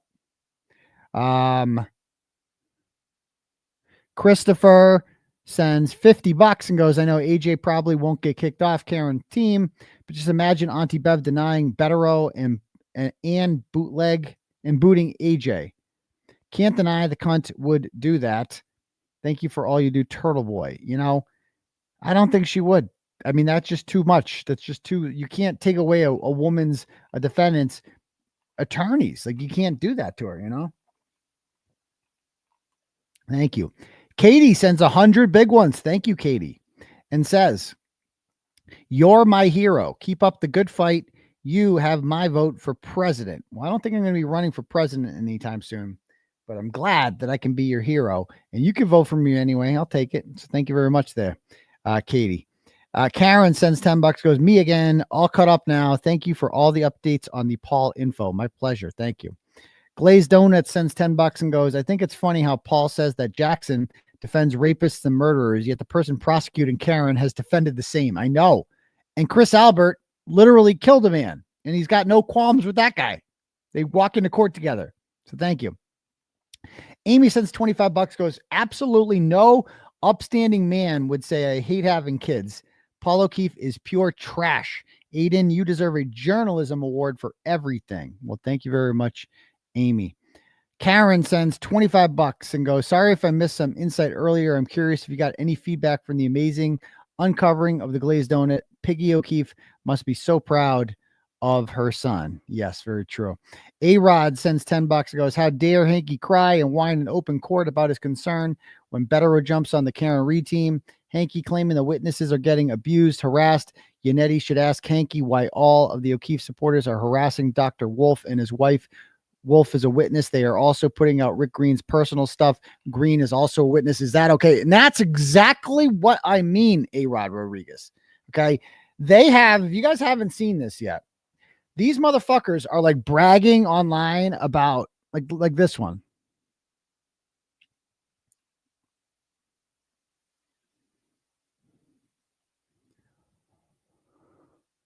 Like some idiot tweets this out and says the following. And they're so proud of themselves. Dr. Wolf, I am concerned about the absence of tech stream data usage during your investigation into the activity of Karen Reed's Lexus. As you know from testifying in her defense, you presented yourself and your experience as an accident reconstruction expert. What you presented was something my 6th grade students could do in science class. There's no fucking way this person's a teacher. There's no way someone this retarded is a teacher. Unfortunately, you've contributed to the suffering of a family that has lost a loved one. Imagine that. The guy is told to give his expertise about science, and he's somehow contributing to the suffering of a family. Oh, right. Yeah, right. It's all Dr. Wolf's fault. A community that has been shit on by an angry drunk in her defense team. You present as being like Karen, and I hope your conduct is addressed. His conduct and you and your business are put out of business. What? As an Army veteran, so this is a 6th grade teacher and an Army veteran, I will email the proper authorities to let them know that you can very easily be bought and testify in court under false pretenses and manipulation. How is this not witness intimidation? Like, if these fucking people are too stupid to realize their own hypocrisy. Like, Dr. Wolf is a witness, just like Jennifer McCabe and all these other people are. And people are contacting him directly, doxing his family, pointing out that his wife joined a Facebook group after he testified. Right? They are harassing ARCA. They are giving them bad reviews. It got to the point where ARCA has had to take down their Twitter account. And please, Alan Jackson, Bob Alessi, if you're out there, please listen to me. You have to bring this up on Tuesday. If you don't bring this up, you have the wrong approach. You're going on the defense too much. You need to go on an offense. You need a how dare they speech. These vicious animals harassed and intimidated well-respected doctors and this ARCA organization to the point where they were forced to shut down their social media. Hank Brennan did that. If we are responsible, because Jennifer McCabe testified at the trial that I've been subject of harassment. People are sending me pictures of my daughter with semen on her face. I didn't do anything like that. Karen Reed didn't do anything like that. So why is she bringing it up? Who did that? I don't fucking know. I think she's making it up, but either way, we didn't do it. So if Karen Reed and me are responsible for third parties who contact witnesses, then Hank Brennan is responsible for third parties who contact witnesses. Remember, when they had that motion to gag Alan Jackson, one of the things that they brought up was the fact that they accused Jackson of having these press conferences, and that encouraged me to harass witnesses. So that was Jackson's fault. So he shouldn't be able to talk anymore. Hank Brennan's doing the same shit. Hank Brennan is urging this shit on. Hank Brennan said at the hearing the other day that he gets anonymous emails all the time.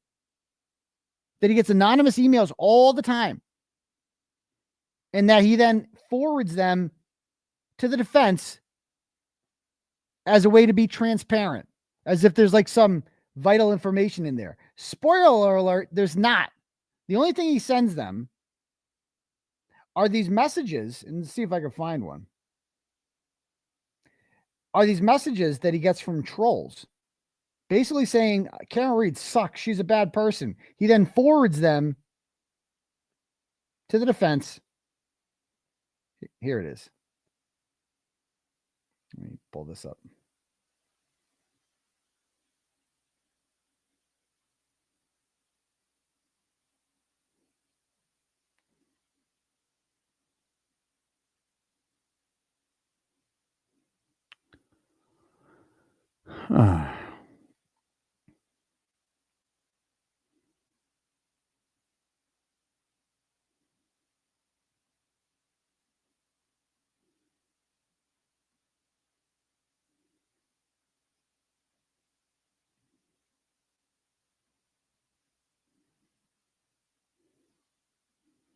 This is what this person writes on Twitter.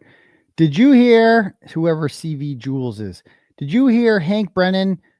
He receives emails from anonymous personal, and he turns this information to the defense because he may use the information. That's us, guys. All the information we have shared with Hank Brennan has helped the Commonwealth see through the defense team's deceptive practices. So keep sharing and posting, because we will not stop until justice is served. So that's like, Hank is literally encouraging trolls to do this shit. And he's encouraging them. Like, that needs to be brought up. I'm sorry, Bob Alessi, if you're talking on, listen to me, Bob. Okay. You jumped into this late. These are dirty motherfuckers. You cannot go on the defensive against them. You cannot just say, oh, we didn't do anything, we're innocent. No, you need to bring up, how dare they? This is what Hank Brennan did. Bro, the ARCA had to shut down their fucking Twitter account because they're being harassed by these trolls who are being egged on and encouraged by Hank Brennan. He is encouraging them to harass witnesses. He's doing this. Enough of this shit. Enough of this shit. It's like, this motherfucker, like, fuck Hank Brennan. Fuck Hank Brennan. I know you're watching this, you grimy motherfucking piece of shit. This is going to end someday, Spanky. This trial, it's going to end badly for you. And then you're going to have to go back to the private practice. And you're not going to be able to hide behind any witness intimidation bullshit. And I'm going to find you. I'm going to have so many questions for you. I'm probably going to come to all your fucking court dates. When this is over, I'm going to come to all your fucking court dates, and I am going to ask you about how you encouraged and facilitated witness intimidation to wrongly frame a woman you know is innocent for murder, you worthless sack of shit. You fucking nerd. That's what you are, Hank. You're a fucking nerd. Look at you. Oh. Anyway, back to this. Any more turtle chats here? Lori sends $5 and goes, thank God for daddy.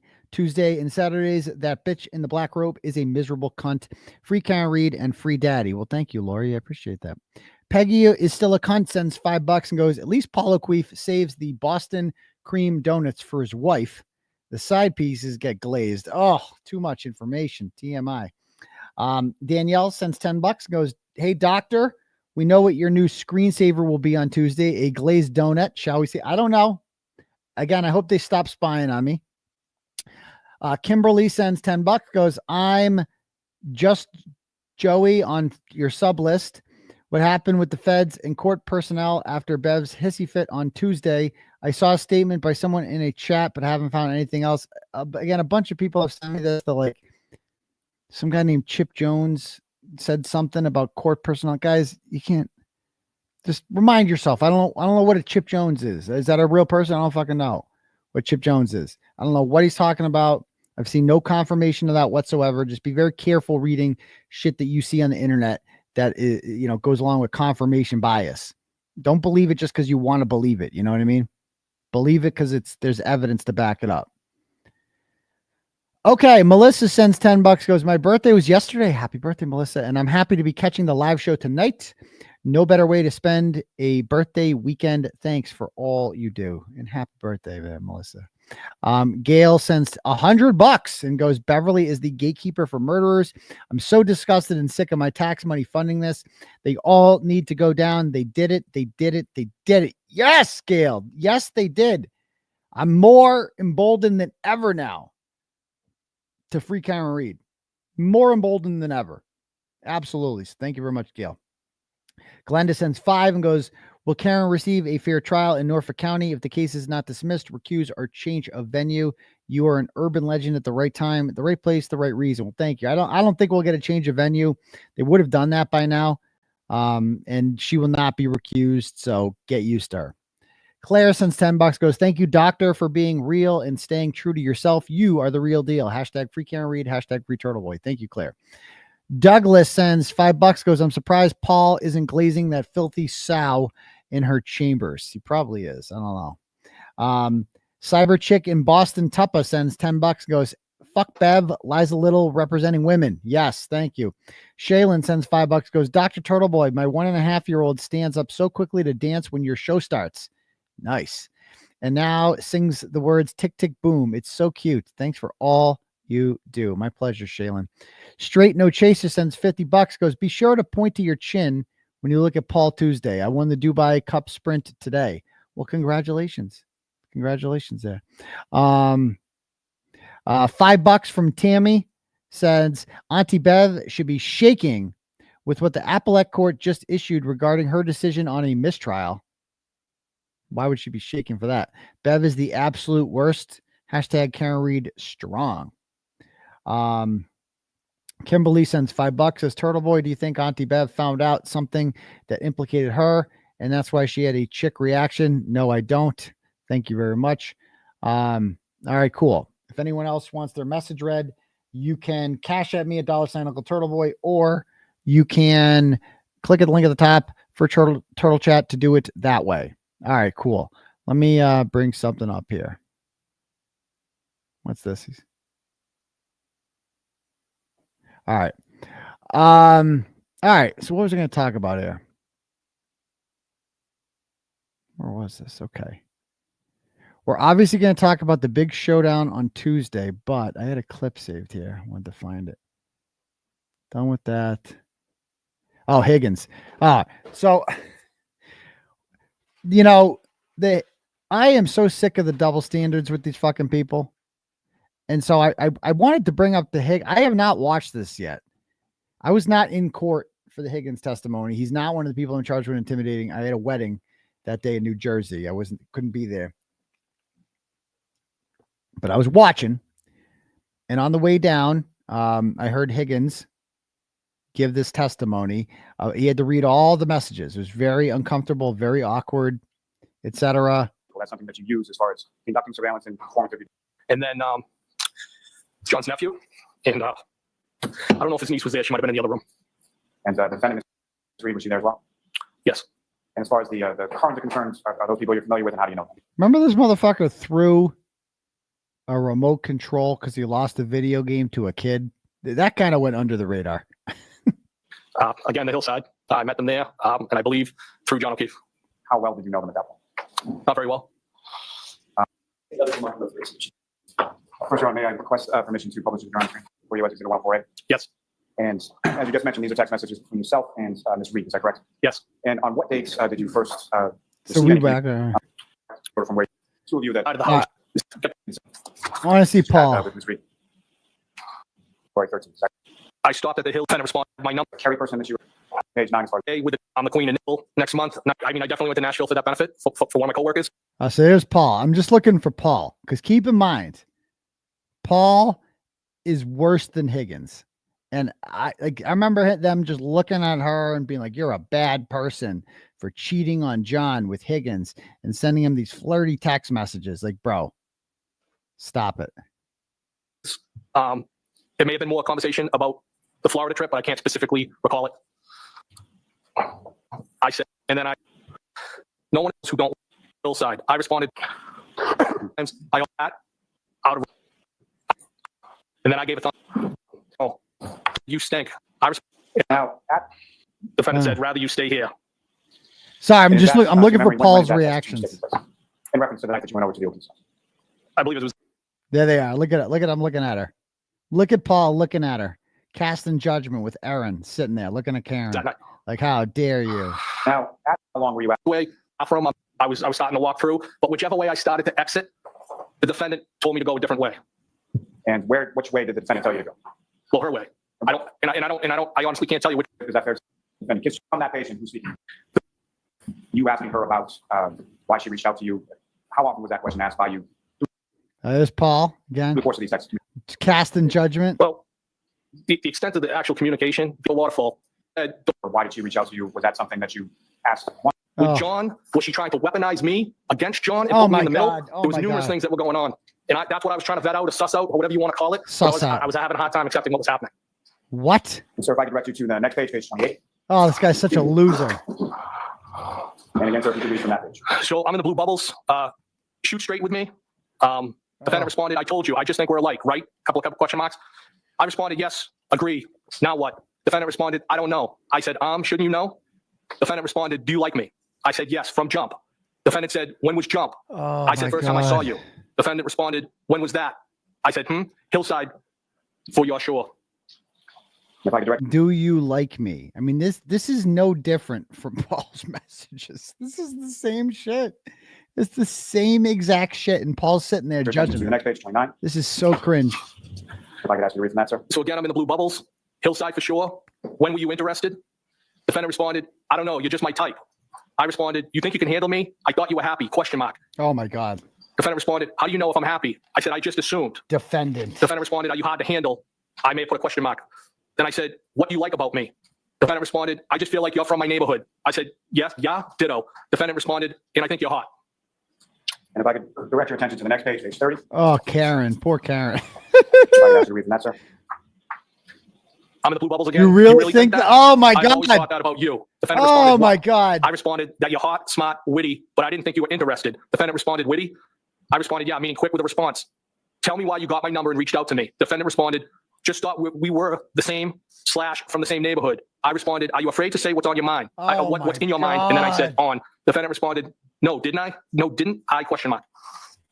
So if I can turn your attention to and the fact that these screenshots are from his perspective too, that he couldn't wait to just go and screenshot all these and show that, look at, she hit on me. She said I was hot. She thought I was hot, but Paul's are worse. Paul's are much worse. Because at least at no point does he say, like, let's get horny, or I just pleasured myself to you, or anything of that nature. And there's no topless bathroom selfies, you know, nothing like that, at least. I don't know. Excuse me, to the next page, 31. I asked you to read from that. I'm glad I'm in the blue bubble again. I'm glad I stopped by. I should have come earlier. Do you really live in Mansfield? Defendant responded, yeah. I was basically begging you. I responded, you don't have to beg me. I meant to say beg. Defendant responded, huh? I said, I will give you what you want. How are you texting right now? And I said, leaving me hanging. Defendant responded, no. I typed kids and then kinda. Defendant responded, how am I texting? And I began to say, is everyone asleep? As far as the communication from the defendant indicating, yeah, I was basically begging you, what did you take that to mean? That you wanted me to come over? And if I could turn your attention to the next page, 32. If I could ask you to read from that page as well. So it starts off with the defendant saying, I just wide awake on my phone. Yes, they are. I said, I should have stayed, LOL. So now what? Question mark. Defendant said, yes, you should have. I responded, that would have been distracting. So now what? So no, what? And then I said, now. Defendant said, now what? Question mark. I responded, balls in your court. Defendant said, what do you want? I responded, loaded question. What do you want? Question mark. Defendant responded, I asked you, exclamation point. So great. I in turn said, nope, you initiated this. If I could turn your attention to the next page, 33. If I can ask you to read from that, sir. I said, spit it out. I'm in the blue bubbles. Defendant said, hey, we're single and we don't have kids. We can do whatever we want. I responded, don't you have a boyfriend? Question mark. Defendant responded, where are you? Question mark. I said, Canton. Defendant said, where? Question mark. I responded, my office is at the PD. Why? Are you going to Mansfield? Question mark. Oh my God. Defendant responded, where is that? I said, Canton PD. Defendant said, I have a house there from before I reconnected W. John. I responded, oh, I feel like you're not really saying what's on your mind. If I can turn your attention to the next page, 34, and ask you to read from that, sir. Defendant starts off and says, do you like me? Question mark. I responded, yes, clearly. Defendant said, come over my house. I responded, when? Question mark. Defendant said, when works for you? I said, whoever, and then whenever. When works for you? Question mark. The defendant said, I asked you first. I responded, I think you're messing with me. Defendant said, I'm glad you came over tonight, with some type of face. I responded, me too, balls in your court. What do you want, Karen? You look great tonight. Oh my God. I can direct your attention to the This next is just page, so cringe. 35. Anyway, I had to relive. I can't listen I to then this. said a lot. I could direct your When we were, I'm just looking for Paul. I want to see Paul's reaction. and again, the conversation. Now, as far as that indication that she made to you, either through text communications or in person, did she indicate at any point in time where that occurred? So let's see what Paul's. I just want to see his So- reactions. Look at him. Look at that smug face. There was an occasion that the defendant stopped at my house. I was out and clear, kind of. I was a P and a FFT. Never responded by the defendant. What do you want from me? Question mark. I never got married, and now some question mark. Any other occasions you went out over the defendant's house or out with the defendant by I believe it was more than one time. And way defendant responded. That sounds like an excuse. I really get my way. Now, as far as her invitation, is that something that occurred on one time or more than one time? I believe it was more than one time. Look at Paul and Aaron are whispering to each other there. Oh, she's such a bad person. Oh yeah, you would never do that, Paul, right? Oh God, no. Counted as far as going over Mr. O'Keefe's house. Nothing like Football game that. Or the defendant stopping by your apartment in West Roxbury. Were there any other occasions you went out over the defendant's house or out with the defendant by yourself? Defendant said, "Are you single?" Question mark. Oh, I my responded, God. "Yes." Defendant said, "I don't think it's out of left field. Wasn't I already begging you to come over last Saturday?" Said, "When they." And that's your reason, sir. I said I could go on and on, but I do not want to. Yeah, he. Into the next page. Of course not. Defendant said, If I could direct your attention to page 8. "Did you today too?" Look With a couple at exclamation. Look at him. Look at him. Look at him. Like they're like looking up at the messages there. Aaron, yeah, take a good look, Aaron and Paul. Take a good look at those ones. Aaron, I hope you took a good look at Paul's the other day because his are much worse than Higgins. Look at them. They're like so into it. Oh, but you can't say that about Paul. Oh no, he's like so innocent in all this whole thing. Oh yeah. Poor Paul. Yeah. Look at Aaron O'Keefe looking. That is fucking hilarious. Look at that. Points and then some type of emoji. I said, "And kick my nuts in." Defendant said, "OMG, how?"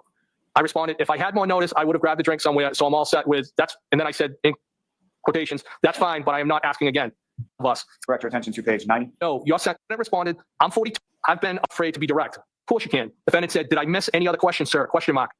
Probably. Are you having a drink right now? Question mark. And that's the reason. Just have conductive defendant respond. If you're not normal. I then Talked earlier about some occasion prior to the 28th when the defendant had come over your house in West Roxbury, correct? Yes. This page that you just read, as well as some of these successive pages after that, that's sort of arranging for that to occur after she goes out or leaves from a friend out in Boston. I believe she was out with a friend that night in Boston, a female friend. Yes. It was a face-to-face. At the end of the relationship, it was absolutely. January. I believe I said that was it for that. Away from the residence, the period of time that you were, and then it's that part of, did you agree? There he is. Look at Paul and Aaron. Look at him. Is there a reason that you felt compelled to? All right, Mr. Jackson, whenever you're ready. Thank you, Your Honor. Who did you come here today with, Mr. Higgins? Who did I travel to the courtrousse with? Who did you meet here? An attorney, my attorney. Is there a reason that you felt compelled to bring an attorney with you to your Objection. testimony as a witness Objection. in a homicide investigation? Objection. Sustained. Trial, I should say. Sustained. You brought your attorney with you who's sitting right behind you, correct? That is not my attorney. Oh, I'm sorry, I thought you were his attorney. My mistake. Where's your attorney? I don't know. He might be in the courthouse. Is he in the building? I don't know where he physically is right now. Okay, without telling me anything that you said to your attorney, did you meet with him this morning before your testimony? Yes. Did you meet with him during the break? Again, don't tell me what you talked about, but did you meet with him during the break when we took a break a few minutes ago? Yes, I did. Okay. Yeah. And obviously the subject matter, again, without telling me any communication, the subject matter was your testimony here today, correct? No. All right, so you guys get the point. Anyway, I just wanted to see his I didn't look at that yet. I'm like, I gotta go on my show. I'm gonna go watch that. Oh fuck. Shit. I got a cramp. Fuck. Oh man, my leg. Hold on. This happened some fucking times. Oh, hold on. My hammy. Oh, hold on. I gotta stretch more. All right, we're good. We got that out of there. It happens sometimes. Sometimes in my sleep, I'm like, fuck, I got cramps. I'm getting old. No, that's not my cum face, Kelly. Stop it. No, but it's like one of these, like my hammy gets fucking tight. Especially, I went running today. It's like, hey, I gotta say, ow, fucking shit. That fucking hurts. Oh, shit. Oh, time out. Hold on. Hold on. Time out. This actually fucking hurts. All right. It's going away. It's feeling better. Oh, we're good. We're good. It's fixed. We're good. We're good. All right. Back to basics here. Woo. That actually fucking hurt. We're good. Sorry you had to see that. But anyway, I need more potassium. Is that what you guys? I hate bananas. I fucking hate bananas. I'd rather just die, to be perfectly honest. Okay, cool. Let's talk about some other shit here that I wanted to bring up. So, we got to watch this court TV segment with Julie Grant. These idiots. I couldn't believe this shit. This woman is fucking, it's like she's a cartoon character. And remember, this is a woman who used to be like, oh, very critical. Fuck. Hold on. I got to take a walk real quick. I'll be right back. Hold on.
I hope I can get through this shit, man. This shit hurts, dude. Fucking hurts. Fucking shit. It's like my hammy, dude. If I might have to peer. It's like my hammy right now. This happens sometimes. It felt like I just pulled it. Like you're exercising, like you pull a hammy. And it's just, I'm sitting here and then all of a sudden I just feel it. Like fucking, I'm like, what the fuck? And it's like in pain. So I just had to walk it off. Oh my God, dude.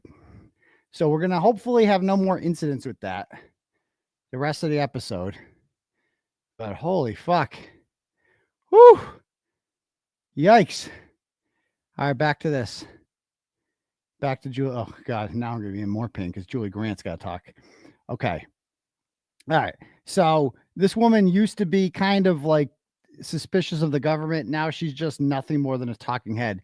And we're going to play the part here where she talks about me, yours truly, and the witness intimidation. The truth about what happened the night John O'Keefe was killed. So now let's talk about what should happen. Hank Brennan is so smart. He might be the most precise prosecutor I've ever seen. Turtling to the court and to everybody watching. And thousands of cases all agree those are dog fights. The case against Karen Reed is what's trending in true crime this morning. Welcome back. The Commonwealth in that pivotal motions hearing on Tuesday, revealing to the court and to everybody watching that her defense team has a symbiotic relationship with the blogger and defendant and protesters you saw there, Aidan Kearney, also known as Turtle Boy. Now, Reed's defense team petitioning to add an attorney named Mark Bederow to their team who represents Turtle Boy in his witness harassment case. Now, all the witnesses who are the victims in his case are the witnesses in Karen Reed's case. Now, special prosecutor. All the victims in his case are the witnesses in his. Okay, we're going to get to that. Like, that's just like, dude, shut up. Like, this is the whole purpose of arresting me so that Julie Grant can go on TV and be like, he's intimidating witnesses. I've been convicted of nothing, and I will be convicted of Nothing. These charges are completely baseless, and none of these motherfuckers are scared. It's a fucking joke. Anyone who's been following this knows that. Absolute joke. Hank Brennan spoke up, saying he doesn't oppose Bederow's addition to the team, but alerted the court to the connection to Turtle Boy. There is a history, a symbiotic relationship. Between Miss Reed and Mr. Kearney. There is a history of documented evidence showing the sharing of discovery between the parties. And being in a position... Showing the sharing of discovery between parties. Again, we've been over this. There's no... Yeah, you're allowed to share discovery, okay? That's especially when it's public, but go ahead. Representing two different defendants who are not co-defendants. Ooh, who are not co-defendants. Being in that position is going to be a difficult task to manage, and I am worried, and I have good reason to be worried about the privacy of our protected material. I have good reason to be concerned about the improper dissemination of our material. I have a reason to be concerned about the continued harassment and bullying of witnesses. And this information, if a court order won't protect it, then nothing will. Oh, yeah. That moment gave me chills. Oh, my fucking God. That was a moment where... Imagine saying that. That moment gave me chills. Chills. Like she has... spoiler alert, that moment didn't actually give her chills. Okay? She is an ultra dramatic, lying... Everything about this woman is fake, including her face, the Botox, all of it. Everything about this woman is not real. She's an actor. Oh, that moment gave me chills. What that gave you chills? That you're that simple-minded and easy to manipulate that gave you chills? You're that fucking retarded? I suppose you'd have to be. To be part of this team. Again, this is the same woman who had Krusty Panties and the fake victim on her show as guests and presented them as friends of the O'Keefe family. Right. He was standing up and fighting for all of those innocent people who've been unnecessarily and unfairly bullied and harassed. Innocent people who have been unnecessarily bullied and harassed. Innocent people. There's nothing innocent about Jennifer McCabe. She Googled how long to die in cold. There's nothing innocent about Michael Proctor. There's nothing innocent about Elizabeth Proctor, who was harassing people at their workplaces because they were critical of her husband online. None of these people are innocent. None of them. These are, and I did a whole mashup video. We're going to watch part of it, showing what these people did outside of C.F. McCarthy's. We'll get to that. Because of them being willing to come forward and swear under oath and tell the truth about what happened the night John O'Keefe was killed. So now let's talk about what should happen. Hank Brennan is so smart. He might be the most precise prosecutor I've ever seen in my life. What? The most precise prosecutor? Why? She's fucking stupid. Oh my God. This chick would fall for anything. This chick's like a Paul O'Keefe. She would fall in love with Hanky in 5 seconds. Like there's nothing Hanky could say that wouldn't make her melt. Absolutely nothing. He said to the court, I don't oppose that attorney coming in. They want that attorney to come in. Every defendant has a right to counsel of their choosing. What I'm suggesting is that the court take a look and that we, the Commonwealth, don't even need to be there when you do. Just take a look at the relationship going on between Karen Reed and Turtle Boy and their attorneys. He even noted that Karen Reed's attorneys, the two of them, Yannetti and Jackson, having numerous calls, and believe he said 29 calls each of them with Turtle Boy. And we knew Karen Reed had hundreds of calls with him. Show is over, said Hank Brennan. So what? Now, what should the court do? Should they ex parte, as Hank Brennan suggested, look into this relationship? Because there is a legitimate concern of privileged discovery materials being Should they look into this relationship? They did. It was called a grand jury. It failed to find probable cause on March 27th, 2024. They tried and they failed, and we got the grand jury testimony. They all testified that, all the douchebags. And yeah, there was nothing. Nothing. Properly used. These are not co-defendants. These are two separate defendants. Right. And Hank Brennan noted that they have shared discovery already. He said there's a history of it. Let's bring in our power panel now. Still with me, nationally known For what? radio host John Okay. Depetro. I want to welcome in our legal Now we're eagles, gonna get to Franz Borghardt and Casey Early. John Depetro, let me start with you, please. What do you think the judge? So John Depetro is like another cartoon character. I actually used to like this guy because he's kind of right-wing conservative and exposes liberal hypocrites in Rhode Island. And so but the first person he heard about this case from was Wendy Murphy. So he was poisoned by Wendy Murphy immediately. And I tried explaining to him, like, I reached out to John, him and I had talked before. I'm like, John, she's a crazy person. You know that. And she's like, what? She's a respected attorney. I'm like, bro, she's a Duke lacrosse truther. And he just didn't care. Once you go down this rabbit hole, like these people do, then it's like all bets are off. All bets are off. Anyway, back to this. Do? You know, that's an interesting question, Julie, and it certainly caught everyone's attention when he did that. But what people need to understand is if you go back to that first article that came. First of all, just look at his hair. He looks like a crazy person. It's like, John, you can't comb your hair or do something. This is the best that they could come up with. Like, let's throw this fucking guy on a panel. John Depetro, who was in court lying the entire time. The entire time he was in there, he was reading his tweets. He's just lying about shit. So it goes on. Came out, Gretchen Voss, Boston Magazine. She asked Karen Reed, her and her team, have you ever communicated with Turtle Boy? She said no. She asked Turtle Boy, have you ever communicated with the Reed team? He said absolutely not. It later was revealed. Well, John. Well, in hindsight, I should have said, I can't reveal sources, Gretchen. That's what I should have said in hindsight. But I said no, because I don't reveal sources, right? So there's that. So this idea that I'm required to reveal sources is just insane. The fact that we were not forthcoming about that. It's like, because they're anonymous, because it's a source. I don't reveal my sources. Stupid. You're a journalist too, right, John? So allegedly, I mean, you've been fired from a number of places. You were involved in a rating scandal in which you had your wife and your family turn the radio on at a bunch of different places to artificially spike how your radios did in the, go Google them. That's the first thing that comes up. This is John Depetro rating scandal. He got fired for that. But go ahead, John. That Karen Reed essentially was using him as an instrument, sicking him on the witnesses, encouraging to go after Jen McCabe, who did nothing wrong. Brian Albert did nothing wrong. Colin Albert, who wasn't even in the house. So she encouraged me to come after Brian Albert, Colin Albert, and Jen McCabe. She did nothing of the sort.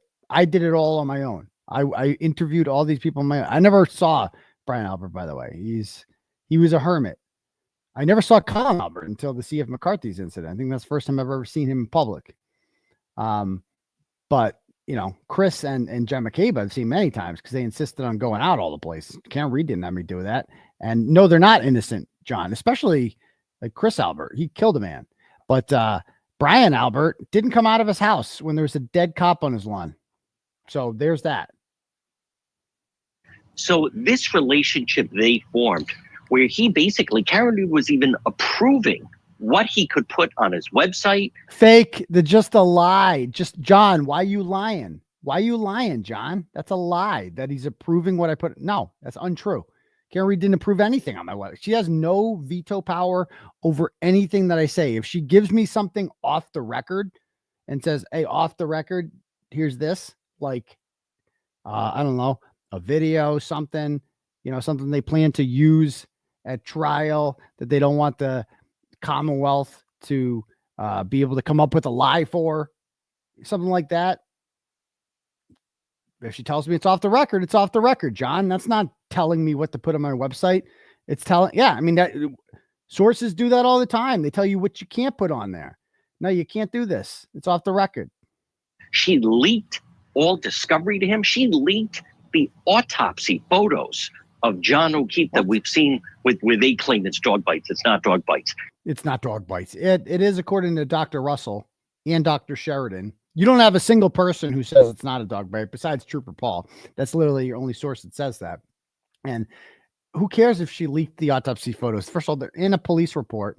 I mean, they're in a court filing, so anyone can see them. They're black and white. Why are you afraid of the autopsy photos? That's right, because they show that that the injuries on John's body do not look like he was hit by a car. That's the thing, is I don't even really need the ARCA experts. I never needed them.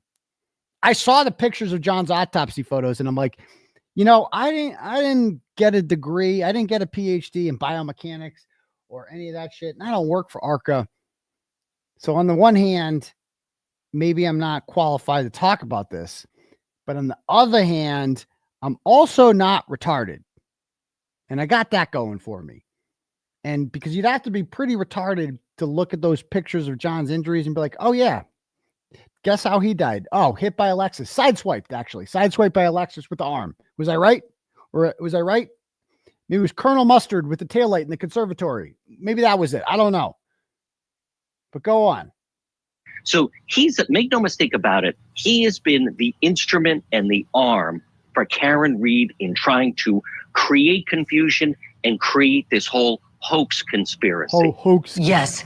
And you've known this for a long time, John. Many people have. And folks, you got your info from Wendy Murphy, who is behind the hoax conspiracy of the Duke lacrosse scandal. But that doesn't bother you, does it, John? Finally, we have someone saying it. Hank Brennan, finally, we have someone, thank goodness for... What do you mean, finally? I've been indicted for this, you fucking Botoxed retard. What is wrong with you, Julie Grant?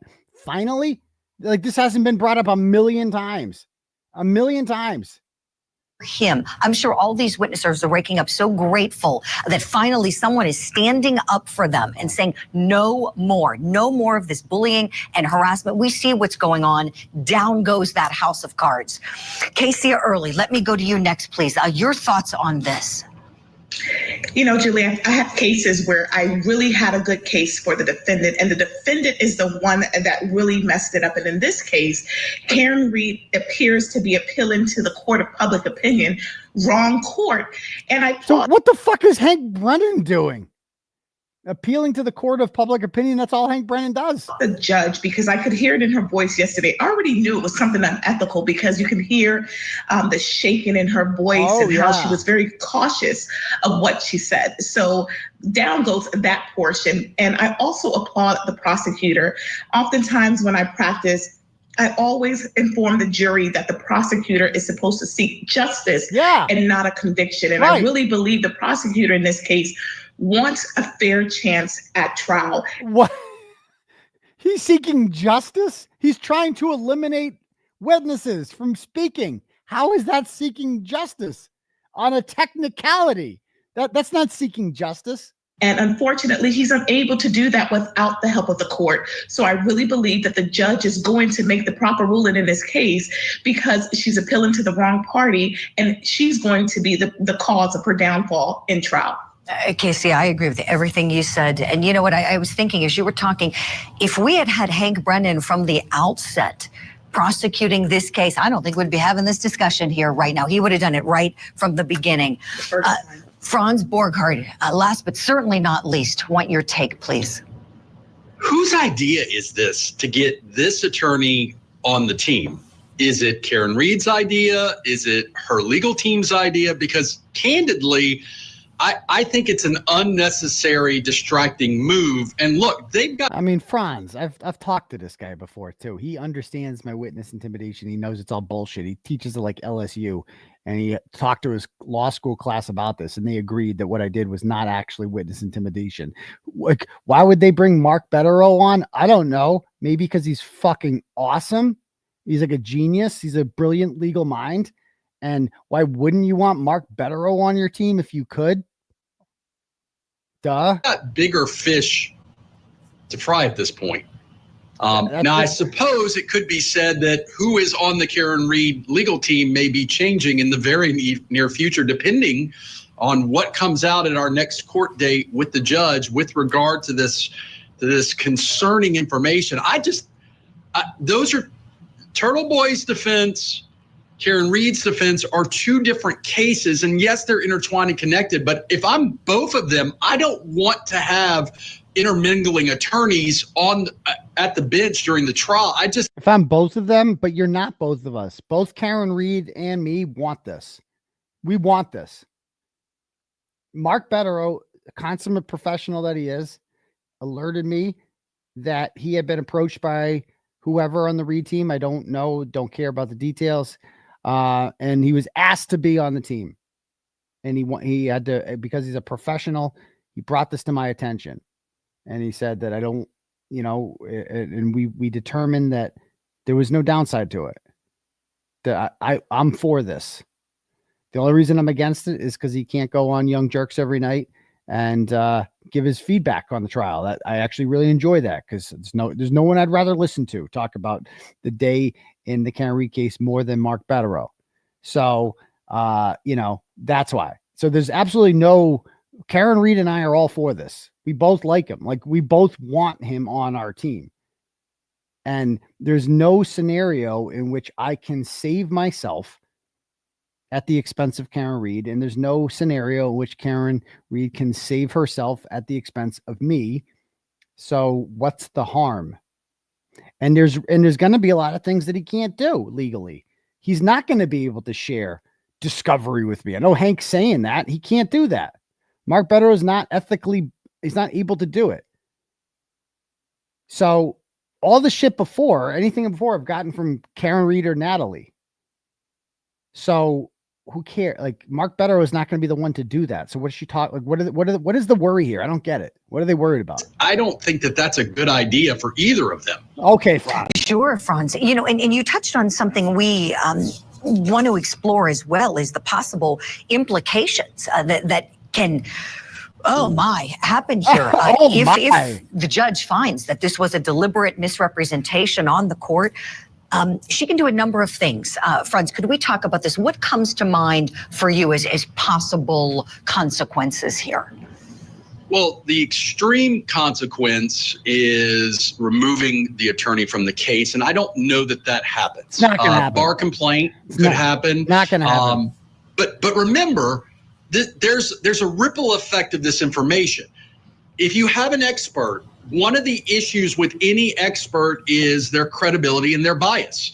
And, we heard like a drum being beaten. Hey, these federal witnesses have no reason to come here and lie. They're neutral and this, that, and the other. I think the bigger issue for the defense is not going to be who's still sitting at the defense table. I think the bigger issue for the defense is, look, court, you want to try your cases in the court of public opinion. You live by the sword, you die by the sword. And all of a sudden, everybody who's watching this is now like, well, wait a minute. I was drinking the Kool-Aid that these were neutral witnesses, but are they? Yes. And if any crack in the credibility happens, I can't trust you and I can't trust anything you're saying. That's a problem for Karen Reed right now. Mm-hmm. Oh, this is huge. It is going to, that is going to be brought up. I mean, these guys are going to be allowed to testify.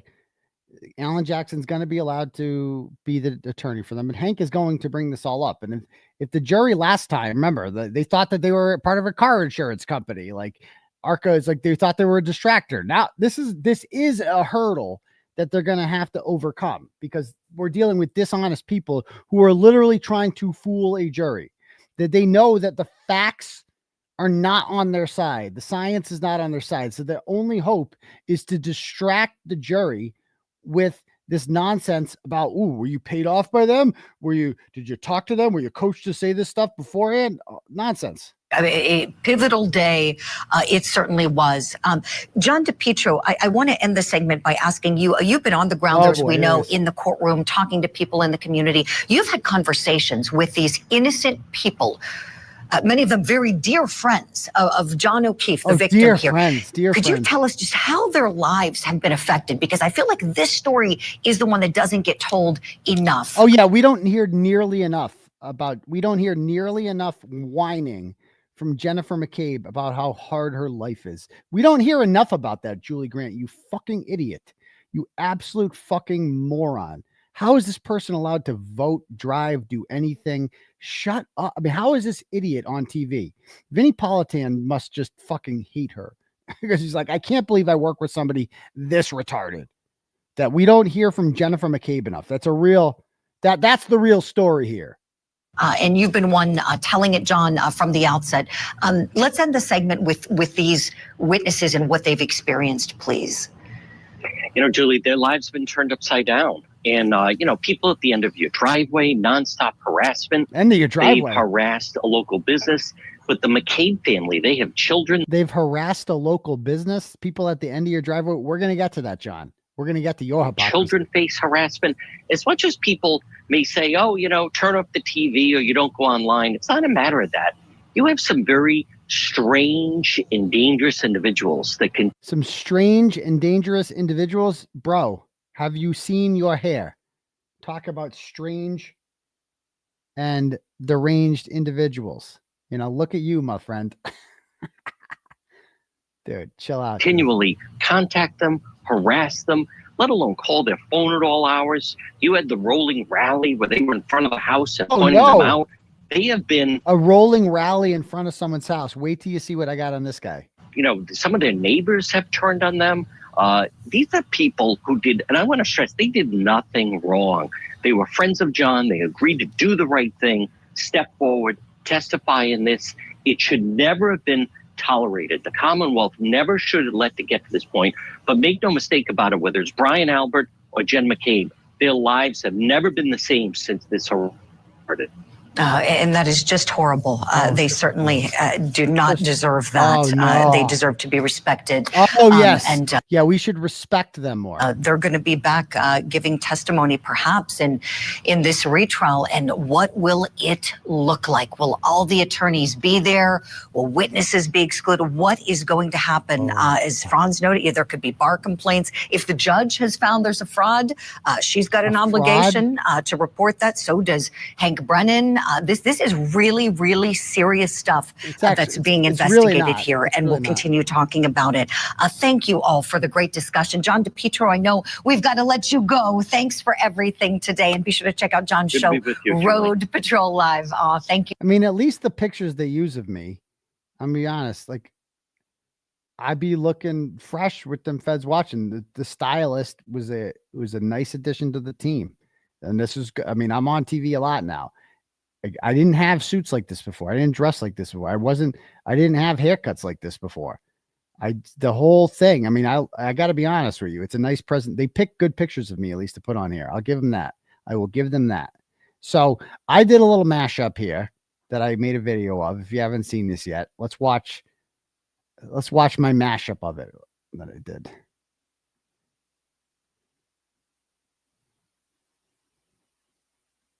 I'm asking the court to consider assuring itself of those safety measures because this trial is going to happen.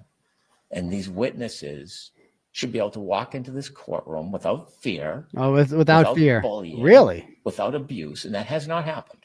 For many reasons, it has not happened. Unique woman. Unique woman, dude. Meredith, what are you doing with a guy like this? Meredith. Huh? You're a pedophile. What are you doing with like an asshole like this? He actually was just standing out here. You guys hear what Julie Nagel says? Like I actually go back and this is the C.F. McCarthy's incident, June 23rd. These people are so scared. Julie Nagel is the only one I was a little bit worried about. Because she's not a McAlbert technically. They'll try to portray her as some innocent young girl who is stuck, being dragged into this and blah, blah, blah, blah, blah. And then she showed her true colors at the C.F. McCarthy's incident. Thank God. This is the incident that guarantees I will never be convicted of anything, because every single person in this video is going to get if my trial ever happens, they will all be cross-examined about this shit. Julie Nagel says, we went back and transcribed the whole thing. Again, the story behind this one. We were in Canton doing some research. Okay. 6 o'clock comes around. Hungry. Cure for hunger. Meal of food. But where to eat? Can't go into D&E Pizza. No, he doesn't. Well, I know he doesn't like me. He's probably not going to serve my kind. But C.F. McCarthy's, I've written about it enough. Sounds good. You know, C.F. McCarthy sounds like one of those Irish pub kind of places. Let's check it out. You know, I've written about it enough. Let's check it out. So I go by there. Colin Albert's outside for some reason. And he just sees me and he calls the cops. I'm like, what? I took a selfie. I did a little video. I'm like, what? He's calling the cops. Going to C.F. McCarthy's, eat a meal of food. Across the bar from us, I'm there with Meredith. Across the bar from us is Julie Nagel and Sam Nagel, the younger brother. And she's taking pictures of us. And I'm like, okay, they leave. We go to leave. We go outside and the call has been made. It's like Satrials, it's Sopranos. They're all out there standing there like ogres. And some people are outside, ask me to take pictures. And then they start harassing us. And then Sam Nagel comes over.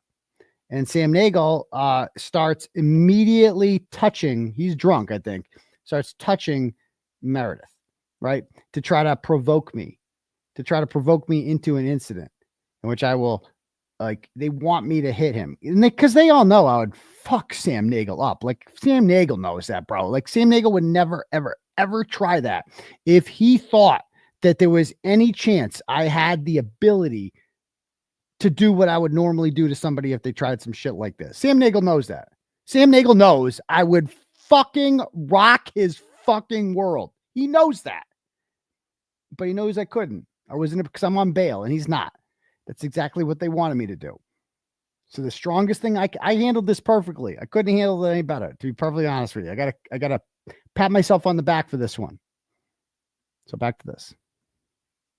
So again, Julie Nagel says in the video, I heard you were a pedophile. I heard you molested your own children. Oh, girl, what are you doing? I heard you molested your own children. You just touch her, bro? Seriously. What do you see? You just touch her? Maybe a little fucking soft. Maybe a little touch. What's wrong with you? We had a nice conversation. I just introduced myself to him. I don't know why everybody has to be so like. I'm asking her why she's with a fucking loser like you. Why are you touching her? He's not a loser. He's a good person. Asked her why she's fucking hooking up with like a loser like you. It's right. Get the fuck out of here. You don't like can't. No one wants you here. Get the fuck out of here. You're a fucking loser. Now that he was assaulted, we have to wait. Let's go, big guy. I actually had a really nice conversation with him. He's nice. Guy's a fucking loser. Loves the town of Pitt so much he has to come hang out here. Get the fuck out of here. You're a fucking loser. You're a loser. You loser. Have fun. Have another beer in there. You go home. What are you fucking that? You're just fucking fucking loser. You're a loser too, by the way. I'm sorry. You're beautiful, but you're a fucking loser. You just touch her, bro? You just touch her? Maybe a little fucking soft. She doesn't want you to. I mean, who says that? Maybe a little soft little touch. Yeah. I just touch women. I just go up to strange women. I just touch them. Yeah, just not a big deal. It's just a soft little touch, maybe. Like, what are you going to do about it? This guy looks like, first of all, he's in his 20s. He's going gray. He looks like a freaking, like, tell me this guy doesn't look exactly like Spanky Brennan, too. Like, he looks like an older version of Spanky Brennan, except he's like 30 years younger. Touching her? What's wrong with you? We had a nice conversation. I just Why are you touching her? I don't know why I'm Talking to her? You just touched her, bro. Asking her why she's with a fucking loser like you. Why are you touching her? He's not a loser. Touch He's like a good that? person. Yeah, Asked her I why don't think it's she's such a loser. fucking hooking up with like a loser like my you. brother like that. Get the fuck out of here. What? You don't like can't. No one wants you here. Get the fuck out of here. Leave. Fucking loser guy.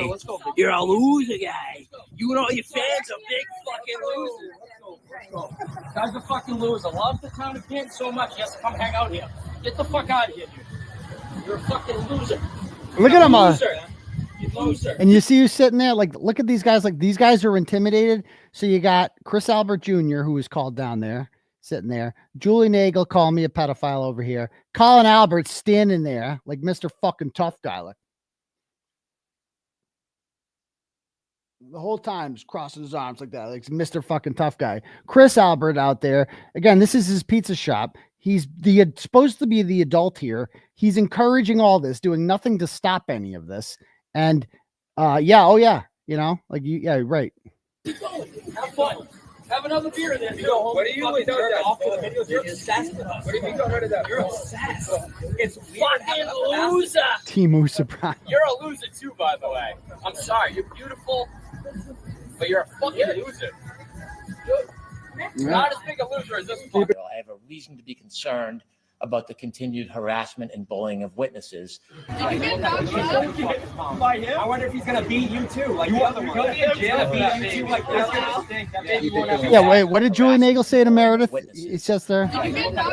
Did you get knocked up? It's calling By him? I wonder if he's gonna beat you too. Like you other one. Beat you too like this. Do you see Colin Albert there? Listen to Colin Albert. Colin Albert says, By him? I wonder if he's gonna beat you too. Like you other one. Beat you too like this. he'll be in jail for that baby. That baby won't have a dad. So there's no baby, obviously. It's not like Lindsay Gattani. There's no fake baby. They're just calling her fat. That's all they're trying to, because they're pigs, because that's what people like them do. They just call women fat because they're that simple-minded that this is the best that they can come up with. And then they're like, well, he's going to be in jail for that non-existent baby. That baby won't have a dad. So this is funny. I mean, he said, do any of these people look intimidated? Does Colin Albert, does Chris Albert, does Julie Nagel, do any of them seem intimidated? The baby won't have a dad. Look at this. How about this? Look. All the time. You fucking you do. You gotta be a fucking loser too. And then he hits, and Jim Ferris hits me. All the time you have your fucking camera on your phone. Look at this. Look. Look. Wow, we were just trying to leave and go to our car, and they're all coming up to us. Oh my God. It is curious that given the indictments, most of them that deal with witnesses in this case that allegedly have been harassed and intimidated. Take a walk down here. Take a 10-foot walk down here, buddy. Take a little walk. You guys were Take a little walk. You got balls, right? Little fucking 5'9" man. Take a walk. Take a walk. Come on. Again, take a walk. What does that mean? Take a walk. Like, come down here and we're gonna fuck you up. That's what he's saying. Like, what does take a walk mean? You're gonna take a walk? What am I gonna walk down there for? I'm perfectly comfortable standing where I am. Do any of them seem intimidated? Take a walk. And again, Chris Albert. At any point, Chris Albert could say, hey, guys, enough of this shit. Get inside. Cut the shit. This is bad for business. This makes us look bad. No, nothing. I'm a selectman in this town. Nothing. He's just sitting there enjoying this shit. Why are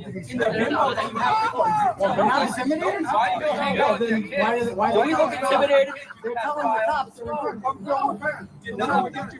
Put your face in front of me again. Put your phone in front of me again. Put your phone down. You're a big fucking man. You will not. So he threatens me again. Who are the victims in his case are the witnesses in Karen Reed's case. How far along are you? It's not worth it, Meredith. He's going to be another good. It ain't worth it.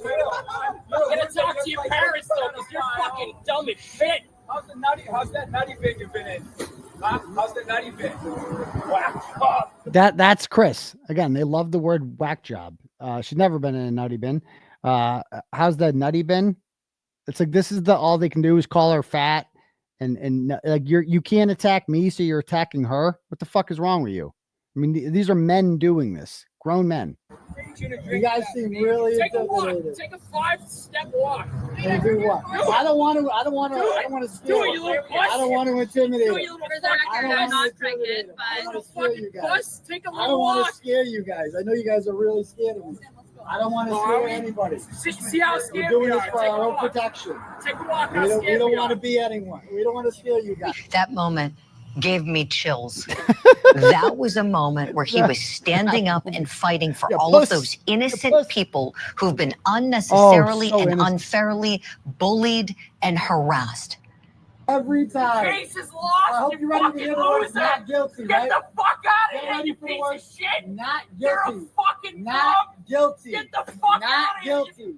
Do whatever I want. So anyway, Jen, I have a question. Did you think that you could outsmart Karen Reed? So does Jen McCabe, this is the person we were just told by Julie Grant, is so intimidated. Here's what I've been charged with. This is the entire fucking incident. I show up there. I attempt to ask her questions. And this is, look at her. She's smiling. Did you? Do you think that's funny? Do you think that's funny? How long did I and Cold? What is this gentleman doing? Look at that deranged face. Hey, Jen. So these people claim you're so that's when Matt McCabe touched me. Like I'm the only one being touched by any of these fucking people. I can't wait to show all this in court. Scared, and they're so intimidated by little old me. Little old me. No, Chris Albert. My lawyer's gonna Chris. just assaulted. Nope. Why would we have a conversation with you? Assaulted me. Assaulted? Yeah, assaulted. Yeah, when you hit I know, I'm so little. Chris. That moment gave me chills. That was a moment where he was standing up and fighting for all of those innocent people who've been unnecessarily and unfairly bullied and harassed. Yeah, those poor. Here she goes. Oh boy. Oh, look who it is. Look You are who she a is. fucking prick. Here she is. You know what? I'm so sick of your shit. Oh, she stole my phone. Oh my god. Wow. Enough is enough. You're a prick. Can I have my phone? No. How's your kids? How's your kids? How's your kids? How's your kids? That's assault, Joe. Give him his phone back. Give him You're a his phone fucking back. bird. You look fatter than me. Like she's so angry. She goes, "You look fatter than me, big bird. You fucking bird." She like comes ready with so many insults. Like this woman just sits online all day and just has a fucking list of insults ready for every single person she sees. Oh, me? How's your kids? How's your kids? How's your kids? Nobody likes you, big bird. Big bird. You're fatter than me. Mary, Looney Ben said something about, where's your upper lip? Like, what? Where do you guys get these things? Again, watch this thing from Jill Daniels, too. Give him his phone back. Give him his phone back. Watch this. Watch this. You look fatter than me. Nobody cares. What was that thing she did? You look fatter than me. Boom. She's like so aggressive. Fuck off, big bird. You're a fucking bird. You look 20 years older than me. You look fatter than me. Boom. What the fuck was that? What was that, Jill? Look at this shit. Give him his phone back. Give him his phone back. You look fatter than me. Nobody cares. Give him his phone. Just hand it over. Meanwhile, I'm just standing there going, I'm going to need my phone back, Jill. I'm going to need my phone back, please. Again, but I'm the one intimidating them. This woman just rolled up, double parked, jumps out like a banshee, steals my phone, says, where's your kids? Won't give me my phone back, is threatening everyone. And what? You know? Where's your top lip? Where's your top lip? And no, I'm sorry, did you go loopy? Did you go crazy? Give him his fuck up. No one has his phone. Give him his phone. You have his property. Give him his phone. I can't believe somebody actually drove her there and is like, this is a good idea. Yeah. Oh, you know what I want to do? I want to go down there and just deal with this shit. Drive me down there. And this idiot driver, whoever she is, was like, yeah, sounds like a good idea. Let's do it. Give him his phone. You can't steal his phone. Are you kidding me? There you go. Oh, she threw it on the ground. That's happened in this real life. Your kids, you are a loser, piece of shit. I have wrinkles. I don't care, but guess what? I have a good heart. You are a prick. You're going to jail. And I can't believe you're going to be without a boyfriend because this prick is going to jail. That you joined a fucking club full of losers. You guys were nobody's growing up and you're nobody's. I'm actually with somebody, and they'll tell me that's what it is. It's a cult full of losers. Look what you ran. Like you guys are.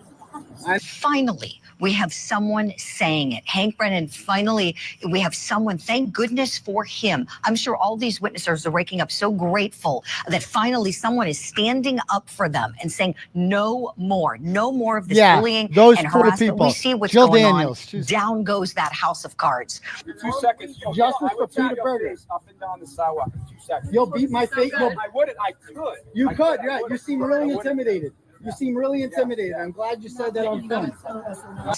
I would stomp your face up and down this sidewalk.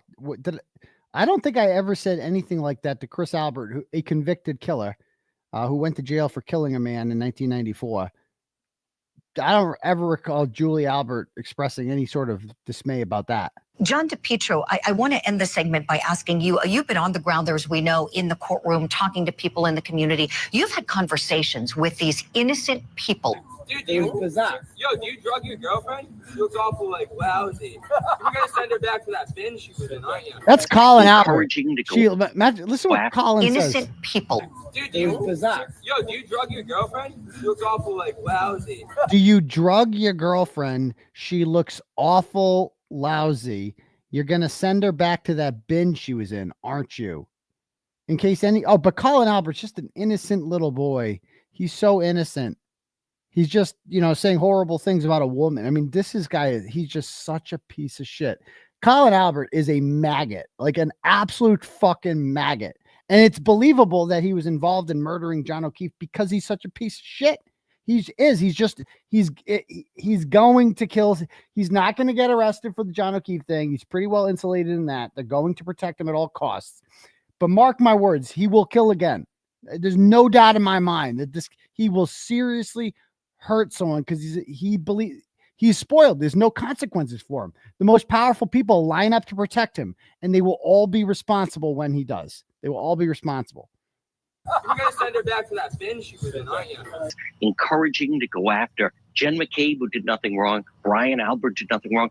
Colin Albert, who wasn't even in the house. No, he did. Yeah. Oh, wow. What are you without the phone? Are you scared? I thought you were intimidated. I'm just trying to. Why don't you put down the phone and come over here? Colin Albert says with his arms crossed like a tough guy. Dinner, bro. I'm just trying to eat dinner.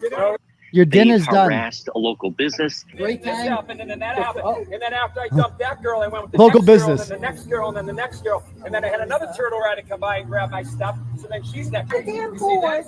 You see this? See what No, I'm talking about get off the damn board. This is our place, Colin Albert says. You see this? You see this? This is our place. We ain't going nowhere. Yeah, that's like your big claim to fame, Colin. This is our place.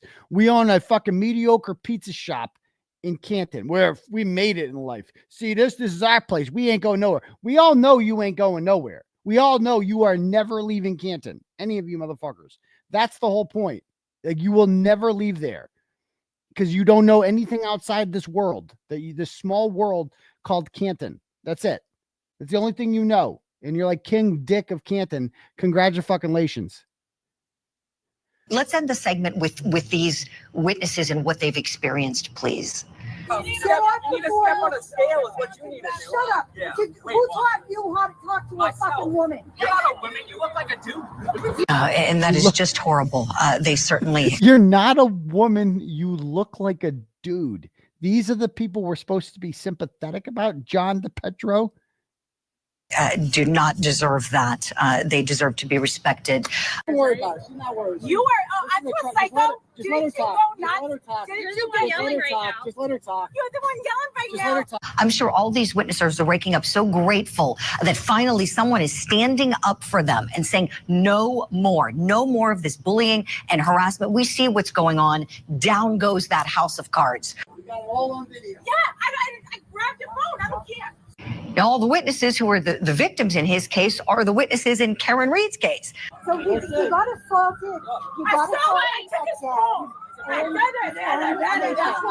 assaulted. Let's end the segment with these witnesses and what they've experienced, please.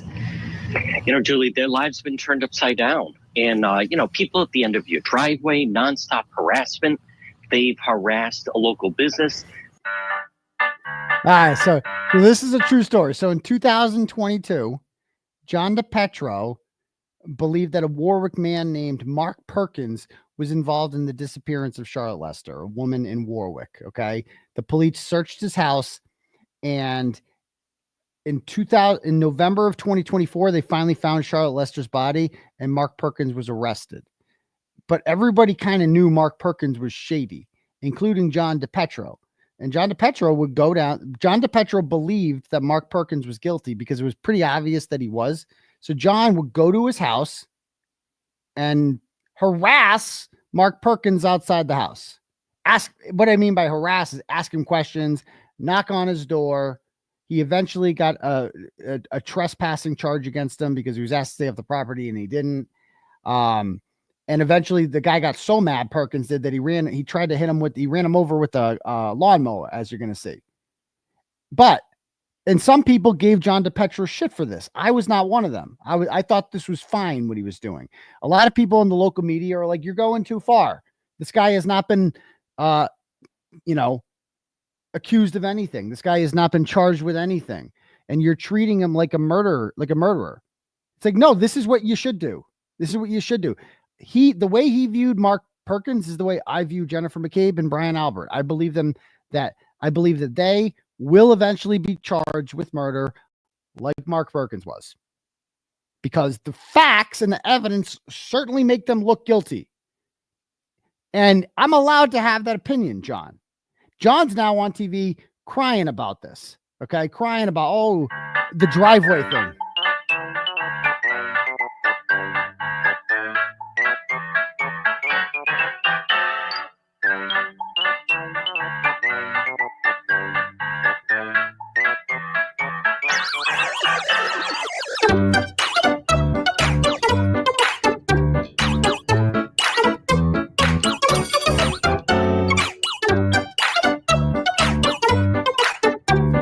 And again, it's the fact that he believes them to be. It does. Mark Perkins, even if Mark Perkins was completely innocent, there would be nothing wrong with what John Depetro did. You are allowed to believe that people were involved in a murder. You were allowed to. You're allowed to act on that. Okay. Your first, people think that you can only do this if they've been charged. No, you can do it if you believe they've been involved.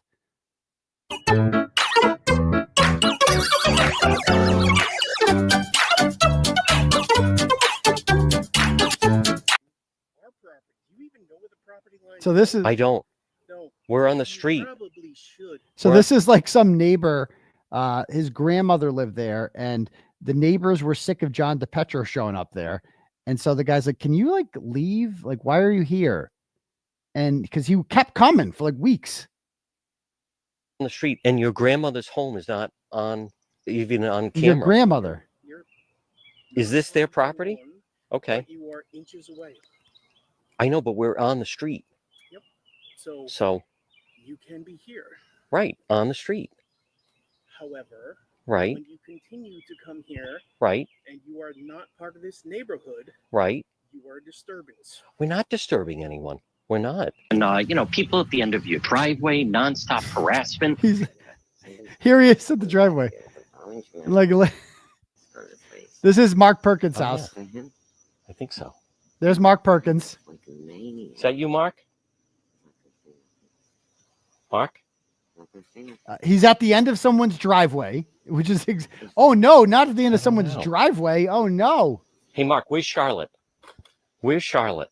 That's like me why asking. Don't you just tell us where Charlotte is? Why don't you tell us why you Googled how long to die in cold? Where Charlotte is? Why'd you Google how long to die in cold? Mark, come on. What'd you do why to John not O'Keefe? The family. Yeah, why not? Why'd you delete those phone calls? No idea what she's But then why don't you talk to her family? Why don't you talk to her family? Why? Yeah, why don't you talk to police? You don't know where she is? Did you see? When's the last time you saw her? It's the same shit. It's no different. Were the police? Why were the police here for a month? Why were the police here for a month? Look out, MB. Why were the police here for a month? This guy starts.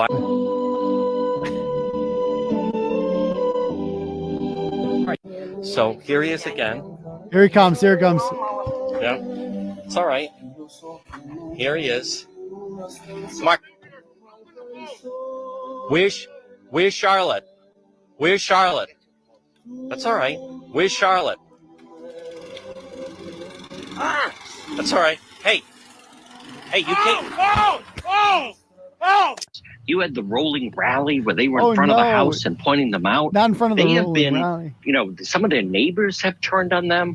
I can walk on. You can walk up to the front door, knock on the door. See that little rabbit? So again, this is no different from me at the rolling rally. This woman's out here because she's a John Depetro fan, Ladybug, and he gets Ladybug to go to the door and trespass on this guy's property. I did the opposite, actually. During the rolling rally, it's all filmed. I tell people, do not go on their property. Don't go on their lawn. Don't ring their doorbell. We're just here to peacefully protest on a public street. This guy brings Ladybug with him to go up and watch what Ladybug does here. Okay. All right, folks, we want to capture it. Here goes Ladybug. I'm going to give a play-by-play. Here comes LB with her cane and the RE Coogan and Heating. Yeah, exactly. Here she is, Staples Avenue. Thank you for the stars tonight. I didn't folks, do on anything this. like There that. she goes. All right, folks. Now we're going to see what she's going to get out of this. Again, share that you're watching. This is Ladybug live, Staples Avenue, knocking on the door. So wouldn't this be something, by the way, if he answered the door? Julie, their lives have been turned upside down. And, people at the end of your driveway, nonstop harassment. Oh, no. There it is. So this is True Warwick Police came. So Mark Perkins and the brother that own the house, they called the Warwick Police on Juan. Is that unbelievable? That's crazy. Yes. That's crazy. Yes. So now I think they should communicate to the police what they know about Charlotte Lester. Absolutely. Right. If he's saying he's... Oh, I think they should communicate to the police what they know about Charlotte Lester. Or what does that sound like? I think they should tell the truth about what happened to John O'Keefe. I think they should talk to the police about what happened inside 34 Fairview Road that night. I think they should talk about that. How is this any different? How is this any different? It's the exact same scenario. At the time he's doing this, Mark Perkins has not been charged with anything. It takes 2 more years for him to be arrested for murder. The police do not even list him as a suspect at the time, according to them. It's the same exact scenario. And he's got mobs outside with Ladybug, outside their driveway, their precious driveway, trespassing on his property, asking him questions about his involvement. It's the same exact thing, John. Yeah, innocent, and he ought to be opening his mouth and speaking up instead of leading them like sort of on a wild goose chase over here. Yes. That's ridiculous. Yes. And not... Take the blame away from yourself. Ladybug. Also, if you're innocent. Folks, thumbs up for Ladybug. There's something's up because they're not saying anything. Stop taking down the posters, right, Ladybug? These people are all persons of interest, even though the police say no, they're not. Even though the police say no, they're not. That's exactly what I was saying. These McAlberts, even though the police say that they're not persons of interest, they should be. They should be. It's the exact same thing. John, it's the exact same thing. How are you not realizing this? Julie, their lives have been turned upside down. And, people at the end of your driveway, nonstop harassment. Look at her. Right now, this she's lady, trying to get a feel for the house. Ladybug is trespassing. She's not going to go into the back. Folks, keep in mind, she's coming out of the shot. She's in the R.E. Coogan Heating sweatshirt. He's like that is encouraging Ladybug this. right there. He's encouraging On Ladybug. the side of the home on Staples. You just keep your eye on I know. I need Ladybug. That's all right. How? And the guy yells, "You're trespassing." We're knocking at the house to see if he's home. All right. All right. Gladys Kravitz. Neighbors are telling him to stop. There's no one here to say, get off my front yard. You've had conversations with these innocent people, many of them very dear friends of John O'Keefe, Where the did I victim find here. this? This is all on John Depetro's Facebook page. He live streamed all this. He did the exact same thing as me. That's why I liked John Depetro for a while, is he did shit like this. I learned it from watching you, John. And now you're up here being like, oh my God, this is witness intimidation. Do you understand how hypocritical you're being, John? Do you give a shit? Do you have any self-awareness whatsoever? No, you don't. Could you tell us just how their lives have been affected? Because I feel like this story is the one that doesn't get told enough. Hey, Matt, how you doing, pal? Oh yeah. Good. How are you doing? Look How at you him, he's doing? smiling. Hey, John, how you doing? Fancy seeing you here. How are you? All right. So how did court go the other day? Went great. Do you think that's funny? How long to die in cold? What is laughing. this gentleman doing? Look at that, the ring face. Hey, Jen, are you worried about what's going to happen to your family when you go to jail? Don't touch me. Why are you shaking, Touch dude? me again. Why are you Touch me shaking? again. Chills. Touch me So, again. Jen, are you worried about what's going to happen when your kids go to jail? Touch me again. When you go to jail, I apologize. Touch me To your children. Are you worried at all about that? Huh? Huh? Touch Oh, me. what's going on here? Oh, you're so fast. Oh, what are we doing? I know, so sure you were. Jen, did you think that you could outsmart Karen Reed? Yes or no? Did you? Why did you Google how long to die in cold, Jen? Why did you Google how long to die in cold, Jen? So I'm just trying to ask. She's my Mark Perkins. I'm just trying to ask her questions, and this guy's assaulting me, pushing me around, called me small, saying, "Hey, tough guy," not intimidated in the least. You know, it's just like Mark Perkins with the fucking lawnmower. It's like you're mad, you're aggravated that I'm asking you questions, and you lash out, just like the McAlberts in front of D&E Pizzas. The same shit. Why didn't you Google how long to die in cold, Jen? Do you have any answer for that? Is that the It's only witness intimidation when it's the McAlberts. So there you go. Point made. Point made. So yeah, there's that. Hey, let me read a couple turtle chats before I show you one last thing here. And then we'll read some messages.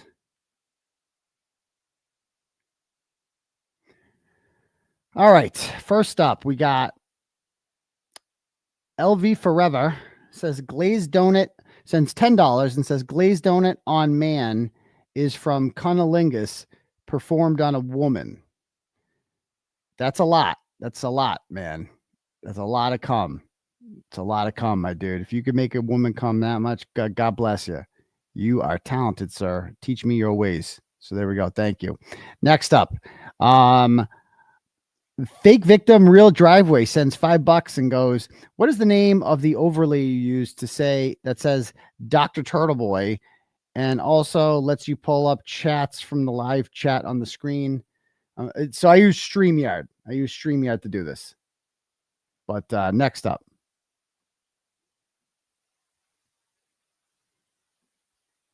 Todd sends $10, goes, is it just me or does John Depetro look like he could be Grant's dad? Have you ever seen Grant's dad? He kind of looks like Grant's dad, you would imagine, but he's like really successful. He makes like $1 million a year, according to their divorce filings. And Wendy gets half of that. Wendy makes $0 a year. So him and Grant, she uses Grant's disability as a way to continue getting child support from this guy for Grant into his 30s. Next up, Danielle sends $10, goes, and by the way, Auntie Beverage didn't know how to pronounce Bederow. Please. Did you catch that? Give me a fucking break. No, I didn't catch that actually, but I'll take your word for it. Rebecca sends $5 and goes, I just wanted to say, I admire all your covering for Karen and all you have brought to light. They need to do what you said and give the how dare you speech in court. Someone needs to shut them down. Hashtag free Karen Reed. Hashtag free Turtle Boy. Yes, agree completely. Mr. Sabag sends $10, goes, hey, Unc, my wife Jessica bought me a Hossalong shirt from your store, and I have to say thank you to her. Let's see. However, people are sending me messages about like what to do about the leg cramps. Getting a lot of messages about the leg cramps. So thank you for the advice, people. However, I noticed at the bottom it says JM, which just happens to be my wife's initials. What a coincidence! Why doesn't it say Jen McCabe overbite name on it? F that bitch, because it got reported, and we didn't know why, but we had to take the name Jennifer McCabe off it because. Like all the shirts I made of like the Julie Nagel, that shit gets pulled in like 10 minutes off Printify and it gets reported by someone. And we think that the Google shirt with Jennifer McCabe was pulled because of that reason. But I hope you enjoy your shirt. So thank you very much. Anyways, much love for you in the 305. Where's 305? 305 area code is Miami-Dade. Nice. All right. Doc, keep doing it, Doc. Free Karen Reed, free Turtle Boy. Well, thank you very much, Mr. Sabag. Chris sends $10, goes, Dr. Daddy, you're a true hero. Your tenacity for justice is immense and unwavering. How wild would it be if Bev granted the motion to dismiss? That would be wild. Imagine that. This all just ends in a motion to dismiss, and there's no trial too because Beverly Cannoni does the right thing. Like that would be wild, but it would just never happen. I just can't imagine a world in which that ever happens. But you got to try. You got to try. SD sends $20 and goes, Julie Grant is completely wrong about this case because Karen Reed is 100% factually innocent, but we cannot attack her for getting, but can we not attack her for getting Botox treatments? I've had plenty of Botox and it isn't some that people should attack you for. Okay. Also, if you guys haven't heard, I have a new YouTube show. Please come and join and be one of SD's besties. Oh, I like that. It rhymes. Excellent. No, I appreciate the Dono, SD, but I'm going to attack her for whatever I want because that's what I do.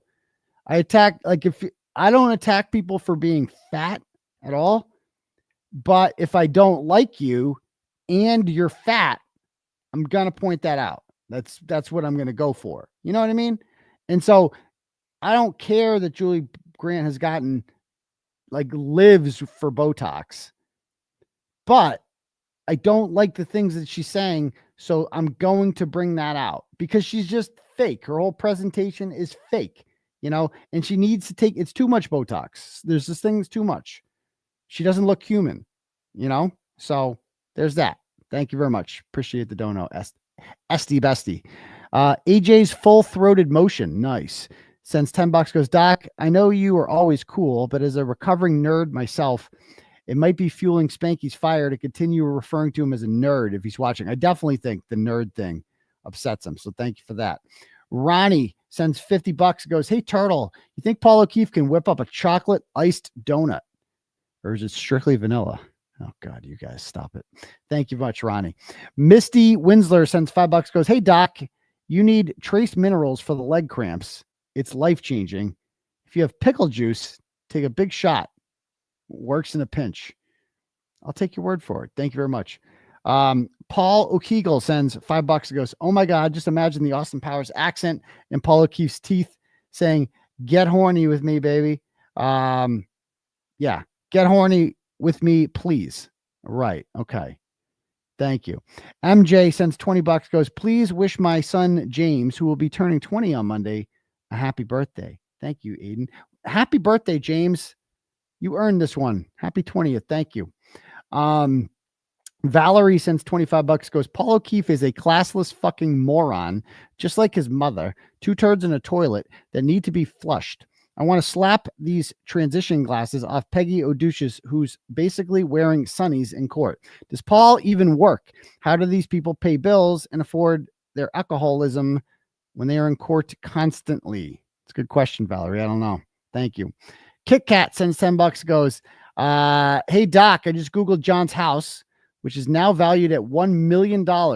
With Karen working in finance, do you think she set up a trust for the kids to protect them with John's estate? This would not give Peg or Paul access to any of the assets, cash, or pension.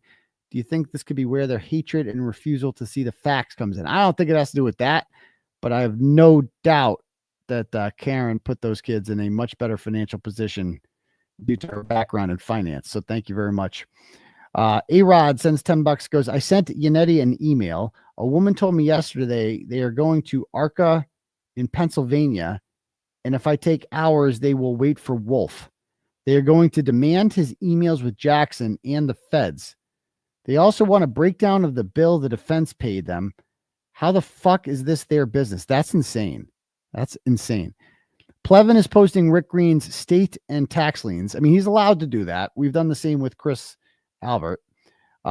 Meanwhile, Plevin owes over $9,000 to the IRS. He does? I did not know that. Doesn't surprise me, but Brennan needs to be confronted about this on Tuesday. No more fucking around. I'm with you on that one. Next one. Dory sends $5 and goes, I love your energy and straightforwardness, Ninja Turtle. Fuck all them evil parasites. Expose them for who they are. They are so evil, willing to destroy an innocent person just to save their ass. Is it true the feds are wrapping up their investigation on Proctor and found no cover-up? Love you, Ninja Turtle. If you hear that from anyone, just dismiss it. They would have no way of knowing. No one knows what the feds are doing. They don't tell you. They don't give you updates. They don't leak. It is what it is. So thank you for that one. That one is from Dory. Hank's lipstick list sends $10 goes, Hank gives the same vibes as the weird guy from Wedding Crashers who wants to play Tummy Sticks. I think Tummy Sticks would be a great nickname for him. I don't remember that one, but I'll take your word for it. Ryan Day's Corn Chip Toenails sends $10 goes, Doctor, it's been a long week. Great reporting. Can we have a moment of silence for Clay's brother? Clay has a brother? Who's Clay's brother? Okay. I didn't know that. I mean, he's got a shitload of brothers, half brothers and shit. He's got a bunch of brothers. He's got the closet babies. That's his sister. He's got, my kids are technically Clay's half brother. They never got a chance to meet him. And honestly, they're probably glad they didn't, because Clay would have outperformed them in everything. And my kids are impressive. They're impressive children. And Clay would have blown them out of the water. And that's no disrespect to my kids. I'm not Paul O'Keefe. I love my kids. But Clay was going to outdo all of them. Clay was special, guys. They don't make him like Clay very often. Clay was like, he was going to be something big, He was the next Albert Einstein and, Neil Armstrong kind of combined. Like he was and Martin Luther King and Tom Brady, like all put together in one. And Michael Phelps, not Matt Phelps, Michael. So there we go. Next up, we have here Courtney sends $10 and goes, Hank Brennan, all he does is throw rocks and then hide his hands. He's dirty as fuck. And I hope Alan hands him his ass next week. I think he might, Courtney. So thank you very much for the dono. K-Wag sends $10 and goes, it bothers me. People are going after the expert's family. It's so true. My bestie's husband is a rocket scientist and called as an expert for satellite stuff. All right. Clay would have also been a rocket scientist. Once he signs an NDA, he says nothing, not which side or case. He will simply say it's for Verizon. Bestie could be in a group and have no idea what he's working on. They are professional.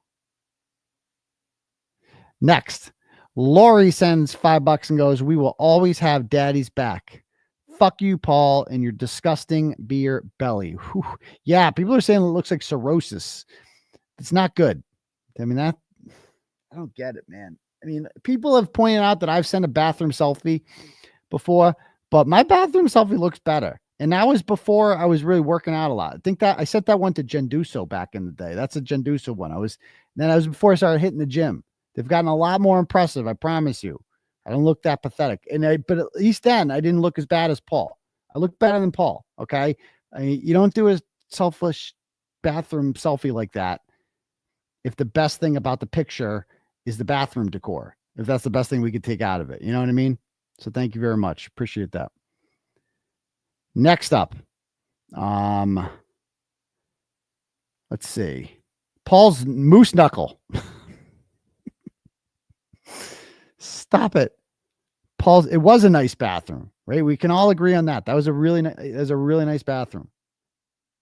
And I don't even remember taking that picture and said, I don't even know where that's it. That's got to be a Genduso pic. When I sent her, I don't know what I was thinking that picture. At least I had clothes on, kind of. So I got that going for me. But anyway, back to this. Paul's moose knuckle sends $25. Goes, Paul O'Keefe nickname needs to stick. I like that one. Thank you, Paul O'Keefe. Paul, I like that. Paul O'Keefe. Nice. I like Paulo Grift more, but Paul O'Keefe works too. Julie Nagel's toilet sends $5 and says, too bad the ARCA guys couldn't tell if Karen's car did hit John's car. Where the hell is that tow truck driver? Yeah, they were not. I don't believe they were allowed to testify on that. Or I think they actually said that they don't believe. I'd have to go back and listen to that testimony, but we'll see. Thank you. Next up, Julie Nagel's toilet. No, this is from Melanie J. Sends $7 and says, Professor Turtleboy, would you ever consider doing a virtual trivia night for us out-of-state turtle riders, like a Zoom trivia with you in the center square? Just a thought. Love you long time. I could do something like that with like 3 contestants, but I don't know how I would use that. Like we use the trivia night as a fundraiser, you know? That's the whole purpose of it. So thank you for that one. All right. Let me refresh these, see if we missed anyone.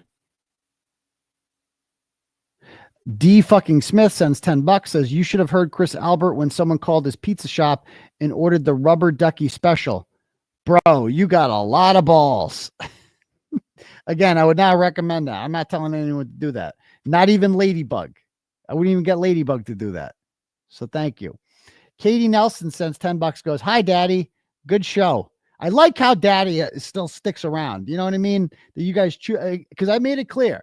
I don't make anyone call me Daddy. I can understand that could be a little creepy for some people. And, fake victim might have ruined that for a lot of people. But I'm glad that it stuck with some. And because that's your choice. I will allow it. I'm not mandating it. It could be a little bit weird, but I'll allow it. So thank you very much for that one. A-Rod sends $10 and says, I used to see Christy Brinkley and Billy Joel all the time in the 80s, every Sunday at a family Italian restaurant in Bayville, New York. Meredith looks exactly like a younger Christy Brinkley. That's quite the compliment. Christy Brinkley was a smoke back in the 80s. She was like her and Cindy Crawford back in the day. The 1-2 punch. So thank you very much. She'll appreciate hearing that.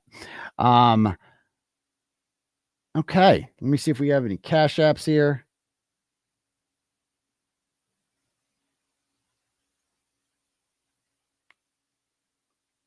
All right, Nancy sends $10 and goes, white lint on the bottom of your microphone. Yeah. Thanks, Jeff. I appreciate that. All right. Next up. Lisa sends, no, I think that's it for that. Okay, cool. Lisa sent $10 earlier and said, take a deep breath and keep fighting. I will do just that.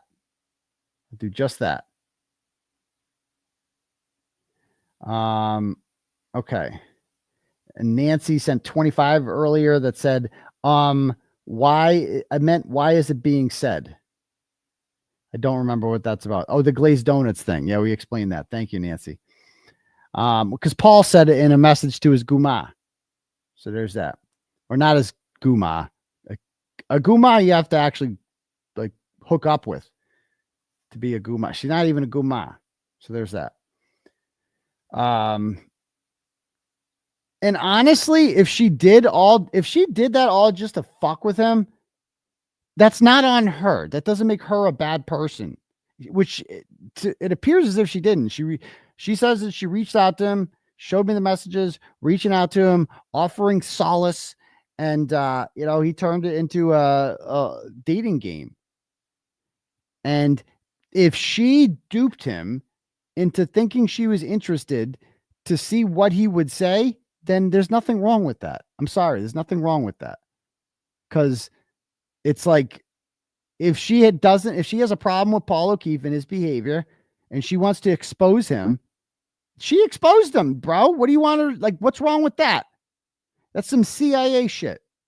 You don't like it? You're not American. You don't like the CIA. Get out of here. Next up.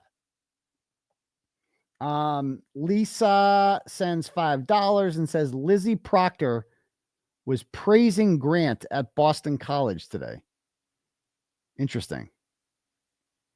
That's nice. Okay, cool. All right, cool. If anyone else wants to have their message read, the link is at the top, is for Turtle Chat, or you can cash at me at $Uncle Turtle Boy. Okay. All right. Let's watch. I got one final clip here I wanted to show you guys. The trailer for the new documentary coming out. Have you guys seen this shit? Look, I mean, it doesn't look bad. Ours is going to be better. I promise. Karen Reed is accused of hitting John O'Keefe with her SUV. This documentary, this is not the sandpaper one, and this is not the one I'm working with. This one is a woman by the name of Terry who used to do Unsolved Mysteries, who got Karen and Alan Jackson, signed them to an exclusivity agreement and got kind of behind the scenes access to Karen during the trial. I think Karen regrets doing this, signing them, because if we had Karen Reed on my team, right? If we had like Karen Reed side with compelling pictures with me, we would have everyone by the balls. You can't do a documentary without any of us. Like we could get, and we'd be like, oh, Gretchen Voss, see you later. They would ditch her so fast. So we currently at Compelling Pictures, we have me, Richie from Microdots. We got David Yannetti. We got the Reed family, a bunch of other people. And Karen kind of got stuck with these people who kind of screwed her over, in my opinion. Right. And let's just check out this teaser here. Let's see what it looks like. And leaving him to die in the snow. Their relationship was not a happy one. Not a single witness actually saw this happen. There's a whole other side of the story. This is funny, Ms. Reed? They've got her guilty already. So, did you drive your car into John? Doing this film is my testimony. I want to say what happened exactly. Look at that. That's pretty cool. I've never seen, like, you see some cool shit in here. I've never seen this before. This is the Milton State Police Barracks when they're doing the official mugshot for Karen Reed. This is the second time she was arrested. Remember to fill out the COVID screening. I mean, this is wild. This must be Bukkake's body cam. That must be where this is from. Yeah, it says something about COVID sheets. That's all it says. Exactly as it happened. John was a Boston police officer. We went to the bar with a bunch of cops. Jen McCabe invited us to the Alberts. Last I ever talked to him when he got out of my car at Brian Albert's house. Everybody liked Karen. Look at Jen McCabe turning her back on the gurney. And everything changed. Everybody liked Karen and everything changed. Yeah, she was framed. That's it. Yeah, so like they all liked her. They had no reason not to like her. And then they're like, yeah, now we hate you because we like Jen McCabe now. He was found dead on the lawn of another police officer. This is one of their own, and that raises the stakes. There it is. We haven't seen that before. So here is Michael Proctor and Bukkake with look at Bukkake's fucking pants. And look at that millimeter Peter eater that he got. He's like, look at me. I like, bro, if you wore pants that tight and that's the only bulge that you can get, that's embarrassing. That defeats the whole purpose of having tight pants. You call that a bulge? That's exactly what I expected from you, Bukkake. A bulge that weak. That is the weakest bulge I've ever seen. I can tell you have a little, just in case you didn't want the world to know you have a little dick, you had to show us with your fucking pant choice, didn't you? Didn't you? Now, they arrested Karen Reed in her underpants. She's wearing boxer shorts here. I don't even know if she's got panties on underneath. None of my business. But they arrest her like this. And she's like asking them, I guess, they made her go like this. Like they made her, like they don't even let her put pants on. They made her go down. And notice when she pulls up, she's wearing those like ripped jeans. Like those are not hers. I don't even think those are her jeans. They just gave them to her. They wanted her to look like shit. Again, there was no reason to arrest her on June 9th at all. I was arrested on October 11th, just like she was arrested on February 1st. And we were charged at Stoughton District Court. Then a grand jury was convened for both of us, and we were both indicted. And after I was indicted, I wasn't arrested. They just brought me in. They're like, "Come into court. You've been indicted. We're gonna arraign you." Okay, cool. Coming in, because I've already been arrested once. The crime I've allegedly committed was before October 11th, so I haven't committed there's nothing to arrest me for. Karen Reed was arrested on February 1st for what they claim she did on January 29th. So why the fuck are they arresting her again on June 9th? There is no reason at all to arrest her for this. None. They could just tell her to come in. She's not, I think they probably got her passport. Like she can't go anywhere. She's not going anywhere. She's fighting this. And yeah, she looks good here. Like Karen Reed looks good for this, for like being arrested in the middle of the day. I mean, I think a lot of us, I mean, not me, I'm a guy, but a lot of us wish they looked like this during the middle of the day when you're just caught off guard. You know what I mean? And just the joy that these people have in this shit. Proctor and Bukkake there, sneaking up at the back door too. You know, give me a break. Yeah, it does look like morning there. You can tell by the shadows. No, I don't think this is actually late afternoon. These motherfuckers arrested her I want to say it was late afternoon. I saw the body cam. It says the body cam on some of these footage, and you can see like what time it is. Where'd it go? How come I can't? Why is this banner here? I've seen a version of this where you see what time the body cam is. This is new footage too. This is her in the fucking jail cell. This is wild. Look at her. Look at that shit. Oh, there it is right there. So this is her at 6:57 p.m. So they waited till that's like at 4:30 when they arrested her. I think because they were holding her overnight. Karen told me she spent one night in jail. I don't know if it was the first time she was arrested or the second, but I think it's the second. I think they arrested her so late in the day so she would have to spend the night there. I think that's what they had to do.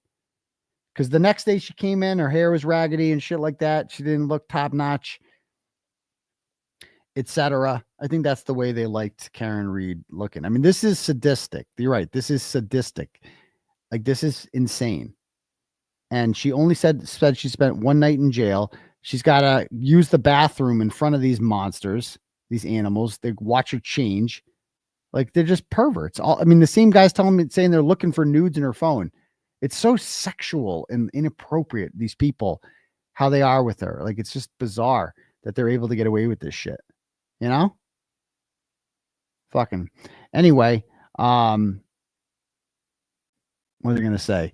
Yeah, she gave me, like, we have jail talk sometimes, her and I, and she would tell me, like, when I got arrested in Stoughton, she's like, what'd you do when you were in the holding cell? What'd you do? Because there's nothing to do in the holding cells. You're so bored in the holding cell. There's nothing to do. At least in jail, there's shit to do. You can read a book and whatever, go in your notepad. We do tons of shit.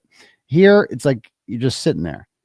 And like, well, you just try to lie down. And it's like, pro tip for all you people, if you ever get arrested like this, and you get put in one of these cells, use the toilet paper as a pillow. That's what both of us did.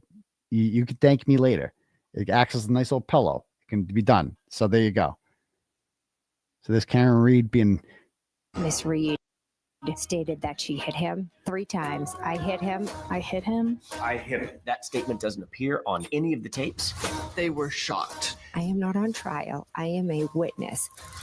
It's impossible to have any sympathy. They're all lying. Yes. She'd smile or laugh. She's posing for pictures. Her behavior in conjunction with... She's posing for pictures. People are asking to take pictures. Look at this Czechoslovakia motherfucker here that they found in the snow. Give me a break. The hard evidence points in one direction. DNA evidence placed parts of John on Karen's car. DNA evidence placed parts of John on Karen's car, says Christina Rex. What are you talking about? DNA evidence of fucking hair? They live together. They live together, Christina. It's like I'm in a bad dream. This can't be real. She was angry. She had been drinking. How many calls? There was over 50. Oh, there it is. Proctor. You see how fucking crazy she is? He calls everyone crazy. And again, this is at 4:50, body worn camera. You see how crazy she is. He's like trying to tell the Mansfield cop and like sound cool to him. See how fucking crazy she is? Because she wanted to put pants on. He called her crazy. She just cares how she looks on TV, he says. Oh, yeah. See how crazy she is? Oh, this poor, she wants to wear pants. Fuck her. Cunt. Whack job, cunt. This guy. I mean, he's so unprofessional. Oh, he's such a piece of shit. See how fucking crazy she is? What did you text about going through Karen Reed's phone? No news so far. There were gasps. One of the most uncomfortable moments of this entire trial. Shame on you, sir. Elle magazine wants to feature me. She was the happiest murder defendant in America. You're either pro Karen Reed or you are pro police. Oh, shut the fuck up, Krowski. You're either pro Karen Reed or pro police. That is a complete lie. A complete lie. I am completely pro police and always have been. Always have been. Not in this case. And there's a lot of police that are not pro police in this one. You lying sack of shit. He's such a fucking liar Joe Krowski just lies all the time. It just makes me nuts that this guy just lies on TV constantly and then just never takes accountability for his lies, ever. He's such a piece of shit, Joe Krowski. On the Civil War. Oh, great. So the fucking, of course, look who's in it. Fucking this trash bag is in there. Fake victims in there. Crazy Kim Fair. That this is the best that they could find for a representation. Again, this is Paul's new pet slam pig that he brings to court with him because she's got an order on me, or had an order on me, no longer does. And somehow makes the I mean, look at these fucking idiots. Look at these idiots. This justice system will never be the same after this. I can't believe what's happening to me. So looks good. You know, I'll check it out. We'll see if how Terry does. I don't really trust Terry. She was a little, like, they asked me to interview and I said no. So I will not be featured in this one at all. Good luck. I mean, the key, she had behind the scenes access to Karen Reed. So that's what she had going on and her doc, but ours is going to be better. I promise. Okay, cool. I mean, the music's catchy. Yeah, it's stuck in my head now. Okay, cool. All right, let me just refresh Turtle Chat, see if I missed anyone.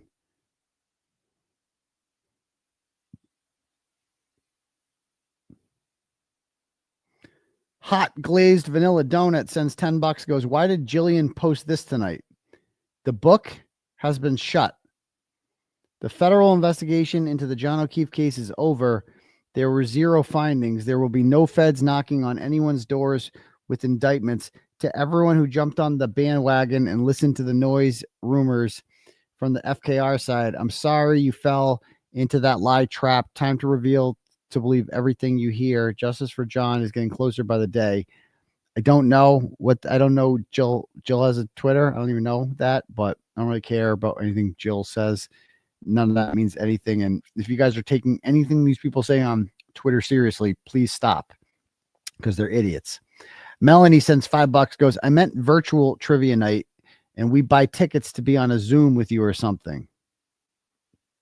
That would raise a lot of money, in my humble opinion, Dr. Daddy. Okay, well, thank you, Melanie. I appreciate it. Good idea. Twister sends $5, goes, hey, Doc, keep up the good work. Check out Plevin's new post. Apparently, his reliable sources say the federal investigation is over. He said that a million times before. The federal investigation, as you're going to see, is not over. I know things that Plevin doesn't know, so we'll stop right there. We'll just say that. Erica Madden sends 25 big ones and says, details coming. FKR calendars featuring photos courtesy of Brian Hale and his excellent photography. 100% of the proceeds to Karen Reed's Legal Defense Fund, and I will ship anywhere. Well, thank you very much, Erica. Cheryl sends $10 and goes, FKR supporters holding appearance of impropriety or biased judge signs. Time to show the public what's going on. Thoughts? Yeah, I'm all for it. Thank you. Danielle sends $25 and goes, law and crime, 23 minutes in. She pretends she hasn't heard of Bederow. Bad actress. That's right. Yeah, she is. Botox brain injury sends $25 and goes, it's comical listening to court TV morons talk about this one incident causing a loss of trust with the Karen Reed defense team, as if the state hasn't had issue after issue. Such a double standard. It is. That's why it's like, I don't give a shit about any of this, dude. This is the best you can come up with. The best? Oh my God. Amy sends $5, goes, hi, Daddy. Didn't someone receive a glazed donut on their birthday? Coincidence? Free Karen Reed and Turtle Boy. Well, Julie Albert left them in the car after hitting up that Dunkin's in the middle of a blizzard to continue the tradition for the King of France, Brian Albert Jr. Yeah. All right. Next up. Bev's Wig sends 25 big ones and says the fact that Paul O'Keefe has a tattoo that says Johnny on his arm, meanwhile he's literally hanging out with his murderers, is a whole other level of shitbag. I know, it really is. Semolina sends $20 and goes, happy birthday to Erica Walsh. Aidan, what did you make of Ken Dougal deleting his Twitter account? I have my own theories. I didn't make much of it at all. I don't really look much into it. I don't think he's that complicated. He's just I mean, Ace and Gary, that's what I call him and Carl. They're so weird. The pictures of them together, it's just bizarre. Thank you. D fucking Smith sends $10. Oh, no, I already read that one. Okay. All right. Do we miss anyone else here? Refresh this. All right. Let me check my Cash Apps. Peggy sends $10 and goes, I'm enjoying the show as always. Well, thank you very much, Peggy. I'm glad I can entertain you and bring you some joy in this crazy, fucked up world. Okay. All right. Yeah, man. So Tuesday, I think, is going to be lit. I think it's going to be, I think we're going to see a lot of fighting Bob Alessi. I think that ultimately a lot of shit is going to get cleared up with this whole thing. And I know the defense is going to bring receipts, and this is all just a distraction.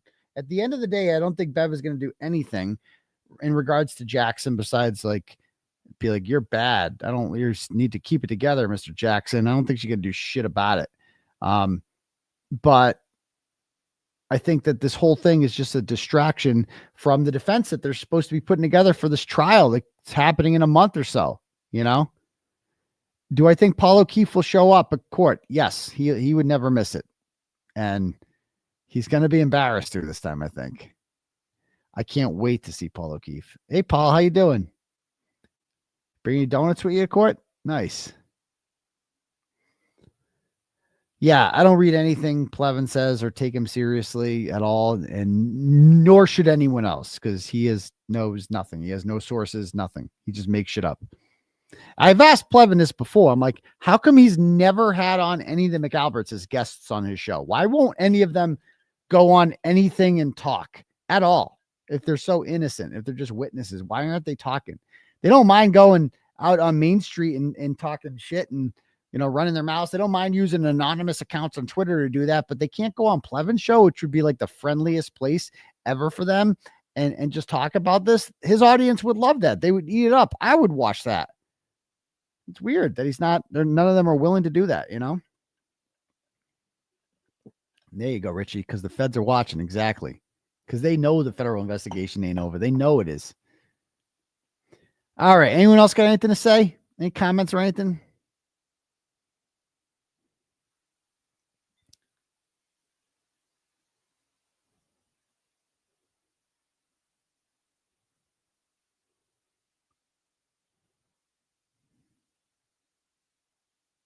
There it is. There it is. Yeah, and then didn't even let Alessi talk about his own motion. We got to talk about the fake dog guy, the YouTube dog bite guy. But all right, guys, I am going to call it a night.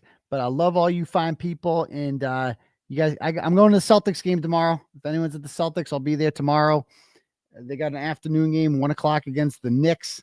I'll be there with the kids. We actually got my kids' football game, his playoff football game at Holy Cross at 4:30. And I guess we got to leave a little early, which sucks. And I could do a whole rant about this flag football league. I'm like, but you know, my big thing with coaching, I coach my kids' basketball team, play all the kids equally at this age, you know, when they're not young, and who gives a shit? It's developmental. Let kids learn. You're going to make kids not want to play if you don't let them play. You got to let the kids play and just teach them how to play. And like, if you are the kind of coach that gives a shit about the score of a fucking flag football game or a basketball game for 7 and 8 years old, you should just kill yourself. Like, you should just stop existing because you are a fucking asshole. Because I've seen like this flag football league that my kid plays in. Some of these fucking coaches, like, dude, one of the coaches made his kid cry last week. I'm like, I wanted to run on the field and be like, I want to shame you on my fucking blog, but I didn't do it. To my, you know, I didn't do it. Just let the kids play, you know? But anyway, guys, I will see you guys all. We'll see you Tuesday at court, right? And then I'm sure we'll have a good show that night, won't we? Again. So anyway, guys, talk to you later. Peace to your bum crease. Go brush your teeth. Say hi to the ladybug.